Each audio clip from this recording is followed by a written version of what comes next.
तुम आज मेरे संग हंस लो, तुम आज मेरे संग गा लो, और हंसते गाते इस जीवन की उलझी राह संवारो।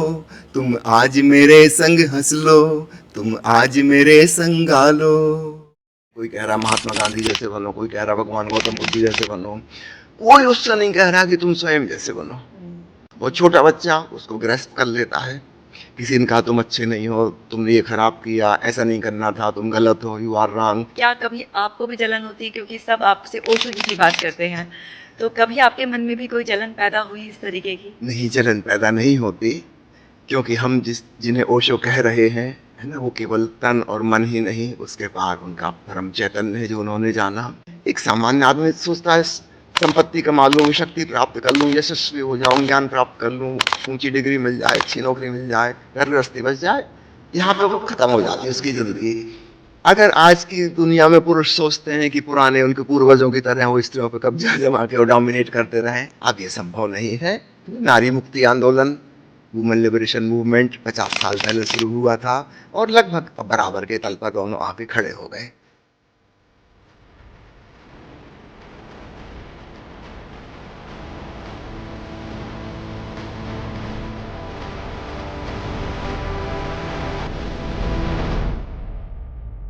हेलो माय डियर वंस, आज मुझे बेहद खुशी हो रही है क्योंकि आज हमारे जो गेस्ट हैं वो बहुत ही स्पेशल हैं।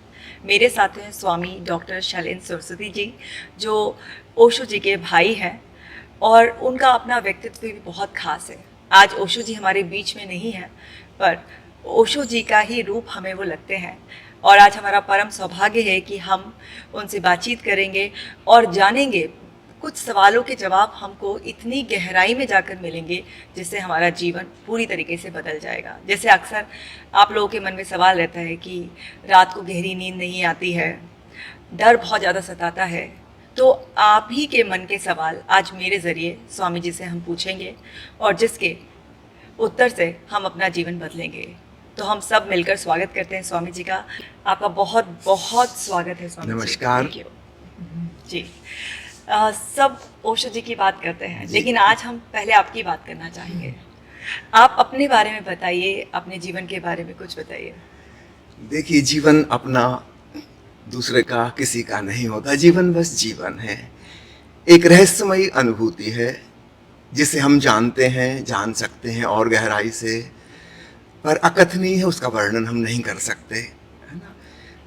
सच पूछो तो जीवन एक संज्ञा, एक नाउन हो जाता है, और एग्जैक्ट शब्द पकड़ना हो तो वो संज्ञा नहीं होगी, नाउन नहीं होगा, वो एक क्रिया होगी, एक प्रक्रिया, एक प्रोसेस। जीवन की बजाय जीवंतता कहना चाहिए, लाइफ की बजाय अलाइवनेस, है ना। तब हम पाएंगे वो मेरे भीतर भी है, आपके भीतर भी है, अन्य सबके भीतर भी है। हम जब नहीं थे इस नाम रूप के तब भी वह थी, हम नहीं हो जाएंगे तब भी वह होगी। तो उस पर लेबल लगाना कि मेरा जीवन, इसका जीवन, उसका जीवन, यह गलत है ना। जैसे हम अपने आंगन में गड्ढा खोदते हैं, कुआं बन जाता है और उसमें पानी दिखाई देता है, तो मैं कहता हूँ ये मेरे कुएं का पानी, पर इसमें थोड़ी भूल चूक हो जाती है। मेरे कुएं का पानी वास्तव में एक विशाल जल भंडार है जो सारी पृथ्वी के नीचे है। पड़ोसी के घर के कुएं में भी वही पानी है, पूरे गांव के कुओं में वही पानी है, पूरी धरती पर जितने भी कुएं कभी थे, हैं या भविष्य में होंगे, उन सब में वही पानी होगा। तो जब कोई पूछता है आपका जीवन, तो एक बड़ा विचित्र सवाल हो जाता है। बस जीवन है, मेरा तेरा किसी का भी नहीं, किसी का लेबल नहीं है उस पर। हाँ, उसके ऊपर कुछ आवरण है ना। जैसे कि मानो मन का एक आवरण है, भावनाओं का एक आवरण है उस चेतना के ऊपर, उसके भी ऊपर फिर हमारी देह का आवरण है। लेकिन ये आवरण वस्त्र के समान है, इसको भी हम अपना नहीं कह सकते। हमारा जो शरीर है वो पूर्वजों की एक लंबी श्रृंखला से चला आ रहा है। धीरे धीरे धीरे वो क्रोमोसोम से डीएनए डेवलप होते चले गए और बैक्टीरिया अमीबा से होते होते बंदर, वनमानुष और मनुष्य, और पिछले कई लाखों साल में मनुष्यों की एक श्रृंखला। ये शकल सूरत, ये बाल, ये उम्र, ये आयु, जो कुछ भी है, बीमारियां, ये सब माता पिता की देन है। माता पिता को उनके माता पिता से मिला था, उनके माता पिता को उनके माता पिता से मिला था। करोड़ों साल का विकास क्रम इसमें मौजूद है। इसको हम कैसे कहें कि मेरा है ना। फिर इसके भीतर मन है। मन अर्थात स्मृति आलय, भगवान बुद्ध उसे कहते थे, store house of the memories. तो इस जन्म में हमने जो भी जाना है, सीखा है, पढ़ा है, लिखा है, सुना या स्वयं अनुभव किया, उस सब का संग्रह, मेमोरी। उसको भी मेरा नहीं कह सकते। और जानने वाले कहते हैं कि न केवल इस जन्म की बल्कि पिछले जन्म का भी बहुत कुछ एक्यूमुलेटेड है। एक विशाल भंडार है वो भी, जैसे जल भंडार है वैसा ही स्मृतियों का भंडार है। इसको भी हम मेरा नहीं कह सकते। ये सब पढ़ाई लिखाई से, शिक्षा से हमें प्राप्त हुआ है। मैं जो भाषा बोल रहा हूँ, ये कहना अच्छा नहीं कि ये मेरी भाषा है। संयोग बस अगर मुझे किसी दूसरे परिवार में पालन पोषण किया जाता मेरा, जहाँ दूसरी भाषा बोलते थे, मैं बचपन से वो सुनता, मैं वो बोलने लगता। फिर वहाँ के विचार, वहाँ की धारणाएं, वहाँ के विश्वास, मान्यताएं, वहाँ की फिलॉसफी इत्यादि मेरे मन में समा जाती। मैं भूलवश उन्हें अपना कहने लगता। पर वस्तुतः स्थिति क्या है कि उसमें से कुछ भी मेरा नहीं है। और वह जो जीवंतता है भीतर, इन सबके भीतर छुपी हुई है, 3-4 लेयर हैं वस्त्रों की, एक ऊपर एक ऊपर एक हमने पहनी हुई हैं। सबसे बाहर हमारी देह है, उसके भीतर हमारा मन है, उसके भीतर हृदय की भावनाएं हैं, और सबसे भीतर केंद्र में चेतना है। वह मात्र एक जीवंतता है, उसको भी मेरा तेरा नहीं कह सकते।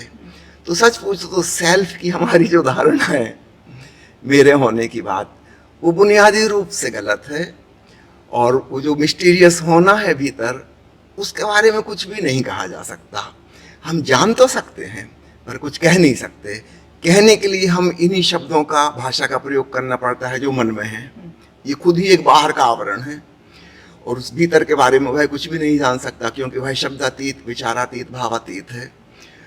तो प्रश्न पूछने में लगता है कि बहुत महत्वपूर्ण बात हम पूछ रहे हैं, पर इसका एक सार्थक उत्तर नहीं हो सकता। मैं जो भी कहूँगा वो सही नहीं हो सकता। चलिए अगला सवाल। जी, पर हम मनुष्य शरीर के तल पर, मन के तल पर अपनी पहचान करते हैं जी।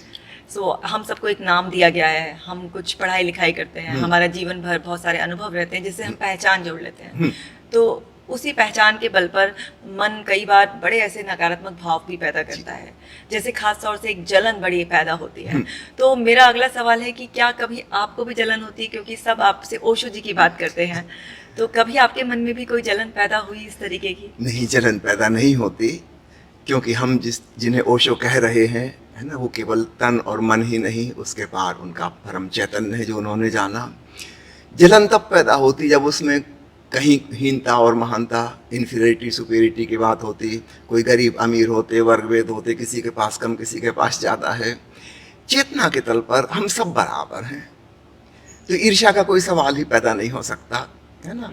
जो चैतन्य ओशो के पास है वह सदा सदा से सबके पास रहा है। ठीक है, कोई जानता है, कोई नहीं जानता है, मेरे पास भी है, आपके पास भी है, और भविष्य में जो लोग होंगे दुनिया में, सबके पास वही चैतन्य होगा। यानी जब हम अंडरग्राउंड वाटर टेबल को देखें तो फिर वह सब में बराबर है, सब कुओं में एक सी है। हाँ, ऊपर ऊपर के भेद हो सकते हैं। कुएं की पाट कहीं सीमेंट की है, कहीं कच्ची मिट्टी की है, कहीं ईंटों से बनाई गई है, कहीं संगमरमर जड़ा है। जो बाल्टी, रस्सी, घर्रे का उपयोग किया जा रहा है कुएं से पानी खींचने के लिए, वो अलग अलग हो सकते हैं, उनमें भेद हो सकता है। हमारे बाहरी आवरण जिनसे हमारा तादात्म्य हो जाता है, ये निश्चित रूप से भिन्न है। लेकिन इसमें भी ईर्ष्या नहीं हो सकती, क्योंकि ये सब यूनिक है, ये कभी रिपीट होता ही नहीं। यानी एक व्यक्ति के अंदर जो भी व्यक्तित्व प्रकट हुआ है, उसके कर्म में, व्यवहार में, आचरण में, वाणी में, ऐसा व्यक्ति ना तो कभी पहले हुआ और ना कभी दोबारा होगा। Everyone is unique. तो इस तल पर भी ईर्ष्या नहीं हो सकती। और जो भीतर का अंतरतम है, वहाँ तो सब बराबर है, एक सा ही है, हर कुएं के अंदर वही पानी है, इसलिए ईर्ष्या पैदा नहीं होती। और आपने जो पूछा है कि ओशो के बारे में सब लोग बात करते हैं, सवाल पूछते हैं, कई बार बड़ी आलोचनात्मक बातें, व्यंग्यात्मक और कटु वचन में लोग सवाल पूछते हैं, तब मुझे बुरा नहीं लगता, बल्कि एक प्रकार की करुणा भाव पैदा होती है कि वो लोग जो पूछ रहे हैं वो कितनी भ्रांति में हैं। वो जिन किताबों की या ओशो के स्टेटमेंट की बात कर रहे हैं वो बिल्कुल ही गलत हैं, उन्हीं के मनगढ़ंत स्टेटमेंट हैं। और फिर वो कह रहे हैं ओशो ने ऐसा क्यों कहा। उन्होंने ना पढ़ा है ठीक से, ना गहराई से सुना है, यहाँ वहाँ की उड़ी उड़ी खबरें, और वो भी कहीं छोटे छोटे आजकल चलते ना reel, out of the context, कहीं से 2 वचन है ना ये पता कि इसके पहले क्या कहानी चल रही थी, ना ये पता इसके बाद क्या था। अचानक कहीं से दो वचन सुन लिए उन्होंने, उस पर सवाल पूछने लगे। किसी ने किताब का कुछ नाम पढ़ लिया, किताब नहीं पढ़ी, सिर्फ नाम पढ़ा है, उसके बारे में आलोचनात्मक निंदात्मक तरीके से सवाल पूछने लगे। तो उनके प्रति एक सहानुभूति पैदा होती है कि इनका IQ लेवल बहुत कम है, बिना किसी चीज़ की गहराई में जाए ये कुछ भी सवाल पूछ रहे हैं, है ना, इसका कोई बेस नहीं है। तो बुरा भी नहीं लगता, वो अपशब्द बोल दें, स्वीकार हो जाता है, क्योंकि उनको पता नहीं, वो एक अज्ञान में है। और मैं पूरी कोशिश करता हूँ कि उनकी जो भ्रांति है उसको मिटा सकूँ, यद्यपि इसमें सफलता अक्सर नहीं मिलती क्योंकि लोग अपनी भ्रांति को भी जोर से पकड़े होते हैं। अगर उन्होंने कोई अफवाह पहले सुन ली है, उनके मन की तलहटी में वो जम गई है, अब बाद में जो इन्फॉर्मेशन आएगी सुपरफिशियल रहेगी, वो भीतर उनकी जम गई है एक बात, गहराई में अवचेतन में चली गई, उसको उखाड़ना बड़ा मुश्किल है। फिर भी मैं बहुत प्यार से कोशिश करता हूँ कि उनकी वह भ्रांति को, इल्यूजन को मिटा सकूँ। किसी थोड़ी हद तक सफलता मिलती है, जलन का तो कोई सवाल नहीं होता। जी, अक्सर लोगों को छोटी छोटी बातों पर जलन हो जाती है, पर आप जैसे परम ज्ञानी को जलन नहीं होती, ये बहुत सीखने वाली बात है और होनी भी नहीं चाहिए, क्योंकि जैसा आपने कहा सब यूनिक है। सो जलन कैसी जब यूनिक है हम सब लोग। अच्छा स्वामी जी, जैसे आपने चलिए इसके पहले कि आप आगे जाएं, मैं एक बात और बताना चाहूँगा जो मैं अपने आप में थोड़ी विचित्र सी महसूस करता हूँ, एबनॉर्मल कह लें आप उसको। मुझे कभी खेलने कूदने का शौक नहीं रहा बचपन से, अच्छा, क्योंकि मुझे ऐसा लगता था कि खेल में कोई हारेगा कोई जीतेगा, है ना, मैं किसी को हरा दूं, है ना, ये अच्छा नहीं लगता, है ना। अपने ही मित्र हैं, अपने दोस्त हैं, हम उन्हें प्यार करते हैं, है ना, हम उनको हित करना चाहते हैं उनका। अगर वो हार जाएंगे तो उनको दुख होगा, है ना, इस बात से मुझे तकलीफ होती थी और मैं कभी किसी भी कंपटीशन में, खेल में भाग नहीं लेता था। मुझे बिल्कुल कोई रुचि इसमें नहीं रही। हाँ, मुझे जिन चीज़ों में रुचि थी वो ऐसी थी कि जिसको मैं अकेले एंजॉय कर सकूं, दूसरे का कोई सवाल नहीं है, आगे पीछे का कोई सवाल नहीं है। तो वो जो जलन वाली बात है ना, वो वहाँ पे भी मैं देखता था, बहुत बचपन से मेरे अंदर नहीं थी। मान लो मुझे तैरने का शौक है, तो किसी से कोई कंपटीशन थोड़ी कर रहा हूँ। पैदल चलने का शौक है, दौड़ने का शौक है, किसी के साथ क्यों दौड़ना हम अकेले दौड़ सकते, दौड़ने का मजा लेना, फुटबॉल के पीछे क्यों दौड़। वहाँ पे फिर कोई आगे कोई पीछे हो जाएगा, कोई जीतेगा कोई हारेगा, एक प्रकार की हिंसा उसमें लगती है। किसी को हम दुख पहुँचाएंगे, इसमें भला खुशी कैसे मिल सकती है। तो मुझे जो शौक थे बचपन से, मैं अन्य लोगों से अपने आप को भिन्न देखता था। दूसरे बच्चे साथ ही कहेंगे आओ ये खेलते हैं वो खेलते हैं, मगर नहीं, फुटबॉल के पीछे क्यों दौड़ना, हम ऐसे ही दौड़ लेंगे अकेले, है ना, किसी को पीछे नहीं करना है, किसी को हराना नहीं है। तो जलन वाली बात पे से मुझे ये स्मरण आया बचपन का कि मुझे कभी भी किसी के साथ कंपटीशन नहीं रहा, कोई प्रतियोगिता नहीं रही। जी स्वामी जी, कोई ऐसा तरीका भी है कि हम दूसरों के साथ खेले भी, बात भी करें, उनके बीच भी रहें और फिर भी जलन पैदा ना हो? देखिए, जलन हमारे भीतर की इन्फीरियरिटी कॉम्प्लेक्स से आती है। इसका मतलब हमारे मन में कहीं आत्मनिंदा, आत्मालोचना, सेल्फ कंडेमनेशन, सेल्फ क्रिटिसाइजेशन भरा हुआ है। और ये अक्सर भर जाता है बचपन में। परिवार के लोग, बड़े बुजुर्ग, फिर स्कूल में शिक्षक या सीनियर्स, वो बार बार नेगेटिव कमेंट करते हैं और छोटा बच्चा उसको ग्रैस्प कर लेता है। किसी ने कहा तुम अच्छे नहीं हो, तुमने ये खराब किया, ऐसा नहीं करना था, तुम गलत हो, यू आर रॉन्ग। भांति भांति से बच्चे को सुनने मिलता है, you are wrong, you are wrong, you are wrong, you are not good, है ना। वो इस बात को भीतर उसके जम जाती है बात। अब वो इस भावना से सब चीज़ों को देखता है और वो सिद्ध करने की कोशिश करता है कि मैं गलत नहीं हूँ, मैं सही हूँ, मैं ठीक हूँ और दूसरे गलत हैं, इसकी साबित करने की कोशिश करता है। तो इसकी जो बुनियाद है वो सेल्फ हेट्रेड में है। और ये सेल्फ हेट्रेड बच्चा लेके पैदा नहीं हुआ था। वो जब जन्मा था वो बिल्कुल प्रसन्न था, अपने आप से स्वीकार भाव में था। हमने धीरे धीरे उसको सभ्य बनाने की कोशिश में उसकी प्रकृति, उसके निसर्ग, उसके स्वाभाविकता से उसको तोड़ा। और कैसे तोड़ा, उसको बता के कि ये गलत है, ये गलत है, ये गलत है, और हम बता रहे हैं क्या सही है, तुमको ऐसा करना है, ऐसा करना है, ऐसा करना है। धीरे धीरे बच्चा समझ गया कि मैं जैसा हूँ प्राकृतिक रूप से वो बिल्कुल गलत हूँ, और ये बड़े बुजुर्ग जो कह रहे हैं इनके अनुसार मैं चलूँगा तो मैं ठीक, सम्माननीय हूँ, आदरणीय हूँ, अन्यथा मैं नहीं हूँ। तब मैं सभ्य और सुसंस्कृत कहलाऊँगा, वरना नहीं। अब इस होड़ में वो दूसरों से अपनी तुलना करने लगता है कि फला ऐसा है, ढका वैसा है, और घर के लोग भी कह रहे हैं देखो पड़ोसी के बच्चे को, उसने ऐसा किया, तुमको ऐसा करना है। हमने उसके मन में आदर्श बिठाल दिए, चाहे वो सामाजिक हों, चाहे धर्मगुरु हैं वो धार्मिक आदर्श बिठाल रहे हैं। कोई कह रहा महात्मा गांधी जैसे बनो, कोई कह रहा भगवान गौतम बुद्ध जैसे बनो, कोई उससे नहीं कह रहा कि तुम स्वयं जैसे बनो। उसकी तो कोई इज्जत है ही नहीं, वो तो केवल आलोचना के योग्य है जैसा वो है। कुछ और बन के अगर वो दिखा दे तो वो सम्मान का पात्र होगा, तब उसको प्रेम और आदर मिलेगा, सशर्त, कंडीशनल लव, कंडीशनल रिस्पेक्ट।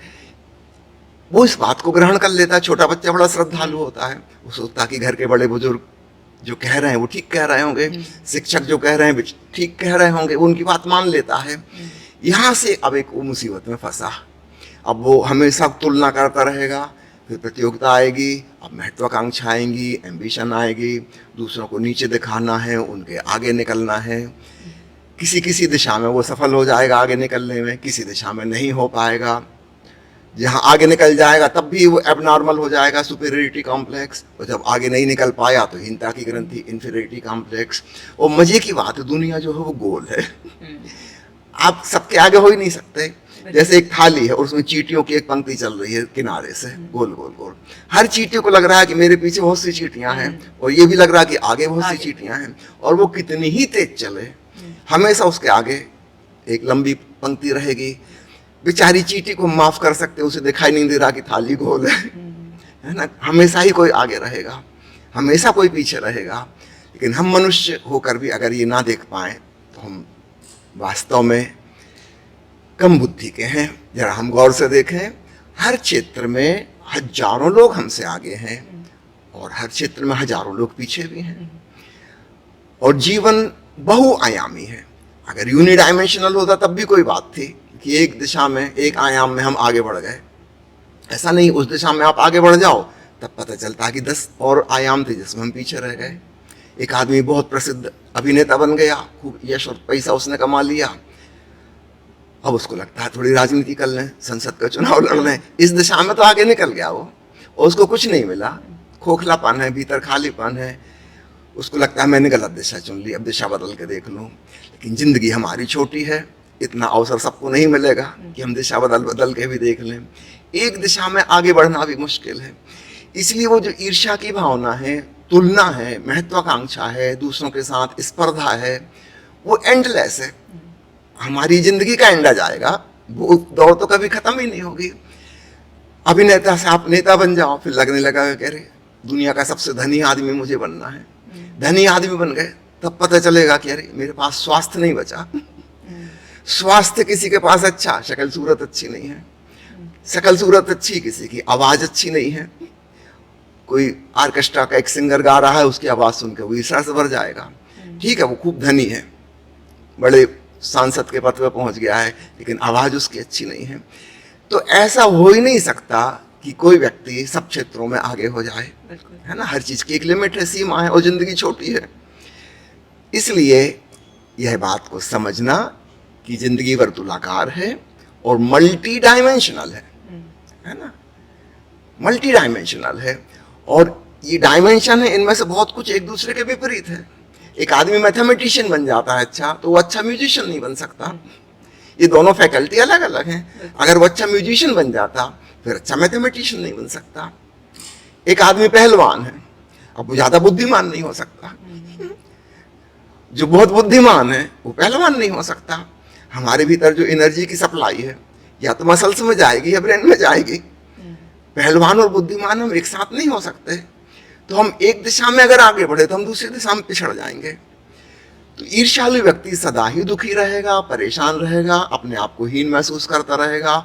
उसके सामने हमेशा कोई रहेगा कि इसके आगे निकलना है, इसके आगे निकलना है। उसकी जिंदगी इसी में बर्बाद हो जाएगी। ओशो हमें सिखाते हैं, जीवन के इस तथ्य को देखो, है ना। जिंदगी बड़ी जटिल और बहुआयामी है, और एक एक आयाम भी वर्तुलाकार है। वास्तव में अस्तित्व में कहीं सीधी लाइन, लीनियर कुछ है ही नहीं। सब चीजें गोल गोल गोल गोल घूम रही हैं। तो निश्चित रूप से इस गोल घूमने के चक्कर में कोई आगे हो ही नहीं सकता, है ना। कोई नहीं हो सकता। हाँ, लग सकता है हमें कि वो देखो आदमी बिल्कुल क्षितिज के पास पहुंच गया, 5-6 किलोमीटर दूर जहां जमीन और आसमान मिलते हैं, उसने क्षितिज को पा लिया होगा। लेकिन उस आदमी को भी ऐसा ही लग रहा है कि उसके 6 किलोमीटर आगे वाले आदमी ने क्षितिज पा लिया। क्षितिज को किसी ने नहीं पाया क्योंकि क्षितिज कहीं है ही नहीं। लेकिन वो भ्रांति तो बनी है, दिख तो रहा है कि जमीन और आसमान वहां मिल रहे हैं, बस थोड़ी दूर और हमसे आगे वाले पहुंच गए, हम पिछड़ गए। इस प्रकार ईर्ष्या, तुलना, महत्वाकांक्षा और अनावश्यक भाग दौड़ शुरू होती, जिससे हमारा जीवन तनावग्रस्त हो जाता है। जिस व्यक्ति को यह समझ में आ गया, वो जहां खड़ा है वो वहीं हंसेगा और ये सब कुछ ड्रॉप हो जाएगा और वो इसी क्षण को अभी और यहीं एंजॉयमेंट लेना शुरू कर देगा। मैं जहां हूं, जैसा हूं, जो हूं, मुझे कुछ बनना नहीं है, मुझे कुछ होना नहीं है। और तब मैं अचानक वर्तमान के क्षण में आ जाता हूं और अपने होने के प्रति अनुग्रह भाव से भर जाता हूं। एक सेल्फ लव, एक सेल्फ रिस्पेक्ट पैदा होता है। याद रखना, ये सेल्फ लव, सेल्फ रिस्पेक्ट दूसरों की तुलना में नहीं है ना, ये अपने आप में है, अपनी यूनिकनेस में, अपनी यूनिकनेस में। साथ में हमको इस बात का भी एहसास हो गया कि एवरीवन इज यूनिक, है ना। तो हम किसी को नीचा भी नहीं देख रहे हैं। ऐसा नहीं कि हम उससे सुपीरियर हैं, वो नीचा है हमसे, नहीं, वो अपने ढंग से यूनिक है। उसके पास अपनी कुछ हिडन टैलेंट है, उसके अपनी कुछ चीजें प्रकट हो गई हैं और शायद भविष्य में होने वाली हैं। तो तुलना का कोई सवाल ही नहीं है। कमल कमल है, गुलाब गुलाब है, चंपा चंपा है, प्रत्येक अपने होने में मस्त है। सिर्फ आदमी को बीमारी पकड़ा दी गई है। याद रखना, स्वाभाविक रूप से नहीं थी किसी के अंदर। हमने कहा कि फलाने को देखो बेटा, तुमको ऐसा होना है, फलाने को देखो, उसके देखो, इसको देखो, और हमने बच्चे को परेशान कर दिया, कंडीशनिंग कर दी हमने, उसकी कंडीशनिंग कर दी। वो जिंदगी भर किसी ना किसी से तुलना करता रहेगा, अपने आप को हीन महसूस करता रहेगा, दुखी होता रहेगा, फ्रस्ट्रेशन में जाता रहेगा। तो ये गलत शिक्षा माता पिता ने दी पहले, और उनकी बेचारे क्या गलती, उनके माता पिता ने उनको वैसी दी थी, उनके शिक्षकों ने वैसी दी थी। इसको बुनियादी रूप से जड़ें उखाड़नी जरूरी है। हर बच्चे को बताना चाहिए कि यू आर जस्ट यूनिक। तुम्हारे अंदर जो हिडन टैलेंट्स हैं, आज तक ऐसी किसी के अंदर नहीं थी और भविष्य में किसी के अंदर नहीं होंगी। तुम्हें किसी और जैसी नकल नहीं करनी है, तुम्हें अपनी असाधारणता को प्रकट होने का मौका देना है। और माता पिता अगर सच में प्रेम करते हैं बच्चे को, तो उसको स्वयं होने का अवसर जुटाएं, उसमें सहयोग करें।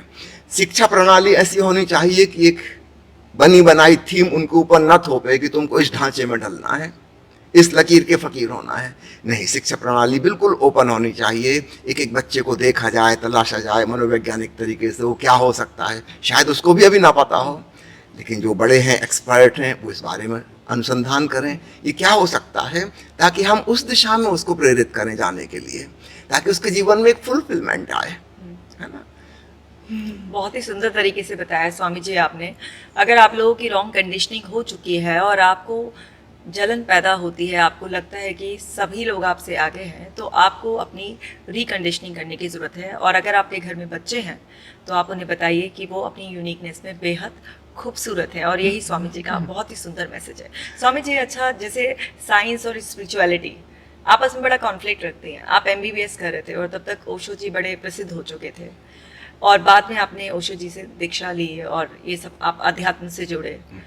तो MBBS करने से पहले भी आपको पता ही था कि ओशो जी की जो वाणी है सब फेमस हो रही थी। आपने इतना लेट अध्यात्म क्यों लिया? लेट जागृति हुई या द्वंद्व था अंदर, क्या था?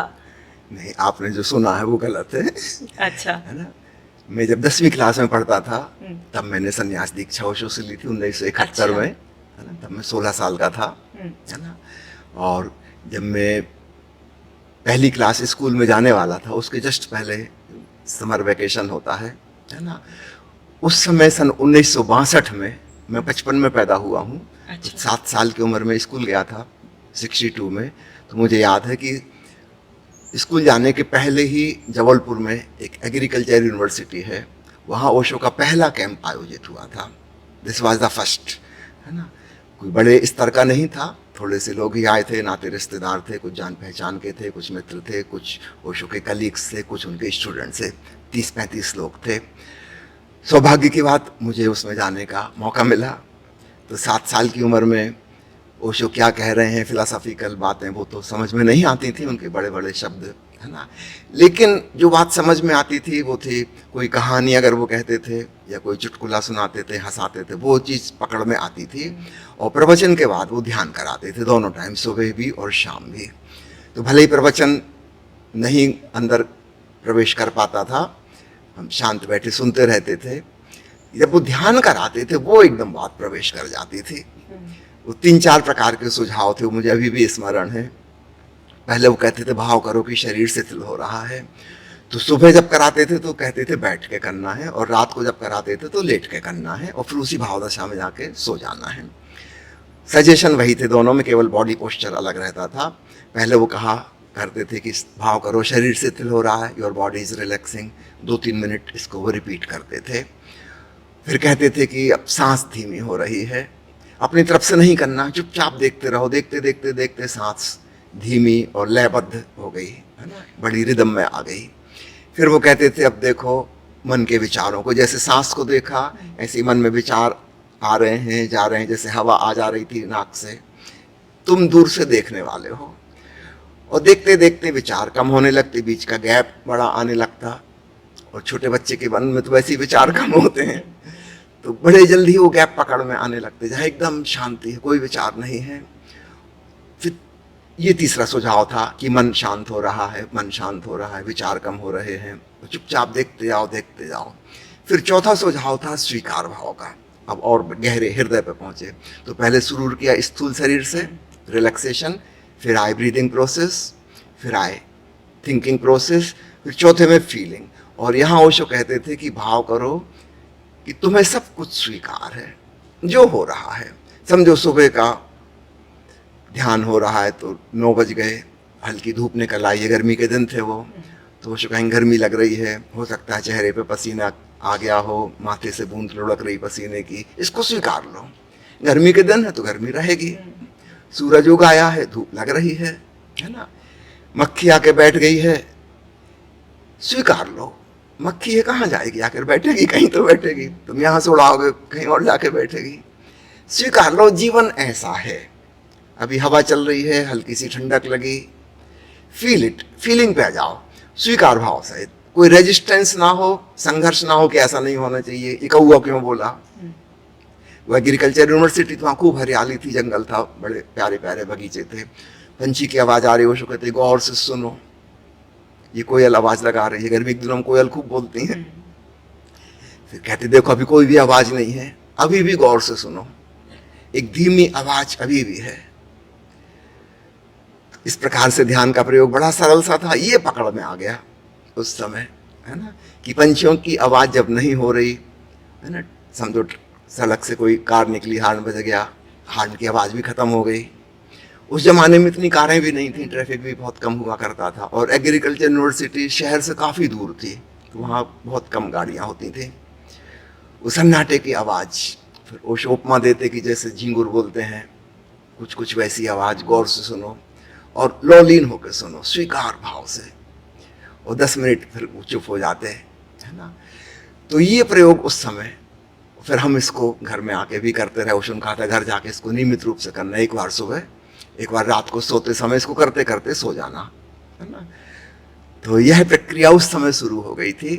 फिर जब मैं 10वीं क्लास में था, ओशो आखिरी बार गांव आए थे, घाटरवारा, मेरी नानी की डेथ हुई थी, तो उनकी 13वीं में वो आए थे। 1971 में अंतिम यात्रा थी उनकी वहाँ की। तो उस समय 1970 में उन्होंने संन्यास दीक्षा देना शुरू किया था, करीब 7-8 महीने पहले, सितंबर में। वो वहाँ जून में आए थे। तो हमारे मन में बहुत भाव था, है ना। तो हमने जाके पूछा कि क्या मैं भी माला ले सकता हूँ। तो उन्होंने पूछा कि तुम्हें स्कूल में दिक्कत तो नहीं होगी। मैंने कह दिया जो होगा सो होगा। उन्होंने माला पहना दी, है ना, नया नाम दे दिया। पहले भी नाम बचपन में उन्हीं ने रखा था, शैलेंद्र शेखर, अभी उन्होंने बदल कर शैलेंद्र सरस्वती कर दिया। मेरे पास इमीडिएटली तो गेरुआ रंग के कपड़े थे नहीं, तो सफ़ेद कुर्ता पजामा जो थे उन्हीं को गेरू में रंग लिया, सुखा लिया। अगले दिन स्कूल जाना था, ये लास्ट 30 जून की बात है जिस दिन संन्यास लिया। 1 जुलाई से स्कूल खुलता था। पहुंच गए स्कूल गेरुआ कपड़ों में, है ना। हमारी टीचर्स वगैरह ने थोड़ा डांटा डपटा, पूछा क्या है ये क्या है। हम कहा हम ऐसे ही रहेंगे, है ना, थोड़ा बच्चों ने शरारत की, मजाक उड़ाई, है ना। 2-4 दिन में सबने तो स्वीकार कर एमबीबीएस लिया। तक आपने ऐसे ही गेरुआ वस्त्र पहनकर और ये सब हाँ माला जी, पहन- इस बीच में काफ़ी मुश्किलें भी आई अच्छा। वस्त्रों की वजह से। जब मैं मैट्रिक पास हो गया, उस जमाने में मैट्रिक 11वीं तक हुआ करती थी, 10+2 का सिस्टम नहीं था। अच्छा। तो साइंस कॉलेज में पढ़ने के लिए जबलपुर गया मैं एडमिशन लेने के लिए। तो उस समय मेरे बाल भी खूब लंबे थे और गेरुआ लुंगी कुर्ता ड्रेस थी, है ना। उस समय सन्यासियों की ड्रेस फिक्स थी, लुंगी अच्छा, कुर्ता, लुंगी। चाहे जेंट्स हों चाहे लेडीज हों, लुंगी कुर्ता पहनना है, सिर पे एक कपड़ा बांधना है, पटका जिसको बोलते हैं, गेरुआ रंग का।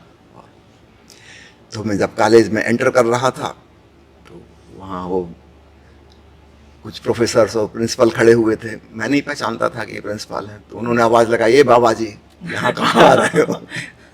मैंने कहा कि एडमिशन लेने के लिए आया हूँ। कहने लगे ऐसे लोगों के यहाँ एडमिशन नहीं मिलेगा, अच्छा। है ना। उन्होंने मेरे को रिजेक्ट कर दिया। मैंने उनसे पूछने की कोशिश की, भाई क्यों नहीं मिलेगा? बोले क्या आप वेशभूषा बना रखी है। मैंने कहा देखिए, अगर आपके कॉलेज की कोई स्पेसिफिक ड्रेस है, कोई ड्रेस कोड है, तो मैं पहनने को तैयार हूँ। लेकिन मैं यहाँ देख रहा हूँ ड्रेस कोड तो कोई नहीं है, है ना। कोई कुर्ता पजामा पहन के आया है, कोई पैंट शर्ट पहन के आया है ना। कोई लड़की सलवार सूट पहने हैं, कोई साड़ी ब्लाउज पहने हैं, वो सबके अलग अलग कलर हैं, है ना? ड्रेस कोड तो नहीं है। तो लुंगी कुर्ता में आपको क्या प्रॉब्लम है? तो उन्होंने काफ़ी नाराज़गी प्रकट की, है ना, क्या माला वाला पहन रखी है ना। अब संयोग की बात, उनके शर्ट के अंदर से उनका जनेऊ दिख रहा था मुझे। मैंने कहा आपने जनेऊ पहना है ना, मैं तो ऑब्जेक्शन नहीं ले रहा। कोई लड़कियां हार पहने हैं, कोई कान में कुछ पहने हैं, कोई कुछ पहने हैं, कोई सरदार हैं वो कड़ा पहने हुए हैं, आप उनको तो मना नहीं कर रहे, तो मैं माला पहनूं, इसमें आपको क्या प्रॉब्लम है? बहुत बहस करते हो, गेट आउट फ्रॉम हियर, निकाल दिया मेरे को। फिर मैं दूसरे दिन अपने रिश्तेदारों को लेके गया, कुछ बड़े लोगों को। तो उन लोगों ने जाके उनको समझाने, ऑफिस में बैठ के समझाने की कोशिश की, पर वो किसी प्रकार राजी नहीं हुए, है ना। मैंने भी बीच में एक दो बार बोला, मैंने देखी कि मार्कशीट के आधार पर एडमिशन होता है ना। मेरी मार्कशीट आप देख लीजिए एक बार, है ना। मैंने पूरे मध्य प्रदेश में मेरिट में आया हूँ और राष्ट्रपति की तरफ से मुझे नेशनल स्कॉलरशिप मिली है। अरे वाह। आप मुझे कैसे रिजेक्ट कर सकते हैं, है ना। तब वो भड़क गए, है ना। अच्छा। उन्होंने मेरे हाथ से एप्लीकेशन फॉर्म खींचा, है ना। बोले ठीक है एडमिशन देता हूँ, क्योंकि मेरे साथ जो मेरे कजिन ब्रदर गए थे, उन्होंने कहा कि हम फिर कोर्ट में केस करेंगे। ऐसा तो कोई कानून नहीं है कि गेरुआ रंग के कपड़े पहनने वाले को आप एडमिशन नहीं देंगे। तो उन्होंने गुस्से में कहा कि ठीक है एडमिशन देता हूँ, देखता हूँ कैसे पास होते हो। फिर मैंने उनके हाथ से एप्लीकेशन खींच ली। अच्छा। और मैंने कहा जिस कॉलेज का प्रिंसिपल इतना घटिया मेंटालिटी का है, मुझे वहां नहीं पढ़ना। आप मुझे धमकी दे रहे हैं कि पास नहीं होने दोगे। कितनी आपकी गिरी हुई मानसिकता है। और जहाँ का प्रिंसिपल ऐसा है, मैं नहीं समझता यह इंस्टीट्यूशन मेरे योग्य है। तो मैंने अपने कजिन ब्रदर से कहा, मेरे जीजा जी थे वहाँ, कजिन ब्रदर थे, मैंने कहा कि आप लोग चलिए, अपने को यहाँ एडमिशन नहीं लेना, है ना। तो इस प्रकार की मुसीबतें भी झेलना पड़ती थी कपड़ों की वजह से। तो मैंने उसी समय संन्यास ले लिया था और फिर मैंने ओशो से पूछ के ही एमबीबीएस में एडमिशन लिया। जब मैंने पूछा कि आगे क्या करूं, तो उन्होंने कहा तुम मेडिकल लाइन में जाओ, तो फिर मैं मेडिकल लाइन में गया। बहुत बढ़िया आपने बताया कि कैसे एक सिर्फ वस्त्रों की वजह से आपको कुछ दिक्कतें झेलनी पड़ी। जैसे आपने बोला कि ओशो जी ध्यान कराते थे और पहले शरीर को स्थिर करना, फिर विचारों को, फिर हृदय के तल पर पहुंचते थे। ऐसे बहुत सारे लोग आते हैं मेरे पास जो एंग्जाइटी से, नींद ना आने की समस्या से, डिप्रेशन में है, और उनको ध्यान करने के लिए कहा जाता है। वो कहते हैं ध्यान में बैठते हैं लेकिन विचार चलते रहते हैं। अगर हम बैठकर करते हैं तो विचार पीछा नहीं छोड़ते, लेटकर करने की कोशिश करते हैं तो नींद लग जाती है।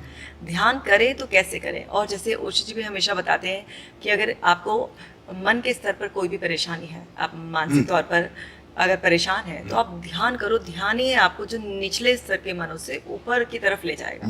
बट हमारा अनुभव ऐसा रहता है, जो हमारे पास आते हैं मनोवैज्ञानिक समस्या से संबंधित लोग, कि वो ध्यान नहीं कर पाते। तो कोई ध्यान की ऐसी विधि है, क्या गलती होती है लोगों से कि जो उनका ध्यान में मन नहीं लगता? देखिए, आपके पास जो लोग आ रहे हैं वो नॉर्मल माइंड के नहीं हैं, है ना। तभी आपके पास कंसल्टेशन लेने आए हैं, है ना। जो साइकेट्रिक डिपार्टमेंट में पहुंच रहे हैं, मेडिकेशन ले रहे हैं, ये ऑलरेडी एबनॉर्मल माइंड हैं। इनका आईक्यू लेवल सामान्य से भी कम हो गया, था नहीं लेकिन अब कम हो गया। अब कम हो चुका है ना, अब वो एबनॉर्मल हो चुके हैं, abnormal उनकी थिंकिंग हो चुकी है, इमोशंस उनकी हो चुकी हैं, है ना। इनको ध्यान समझाना, साक्षी भाव होना, दृष्टा भाव होना लगभग असंभव है, क्योंकि इसको समझने के लिए भी एक आईक्यू चाहिए, एक बुद्धिमत्ता चाहिए।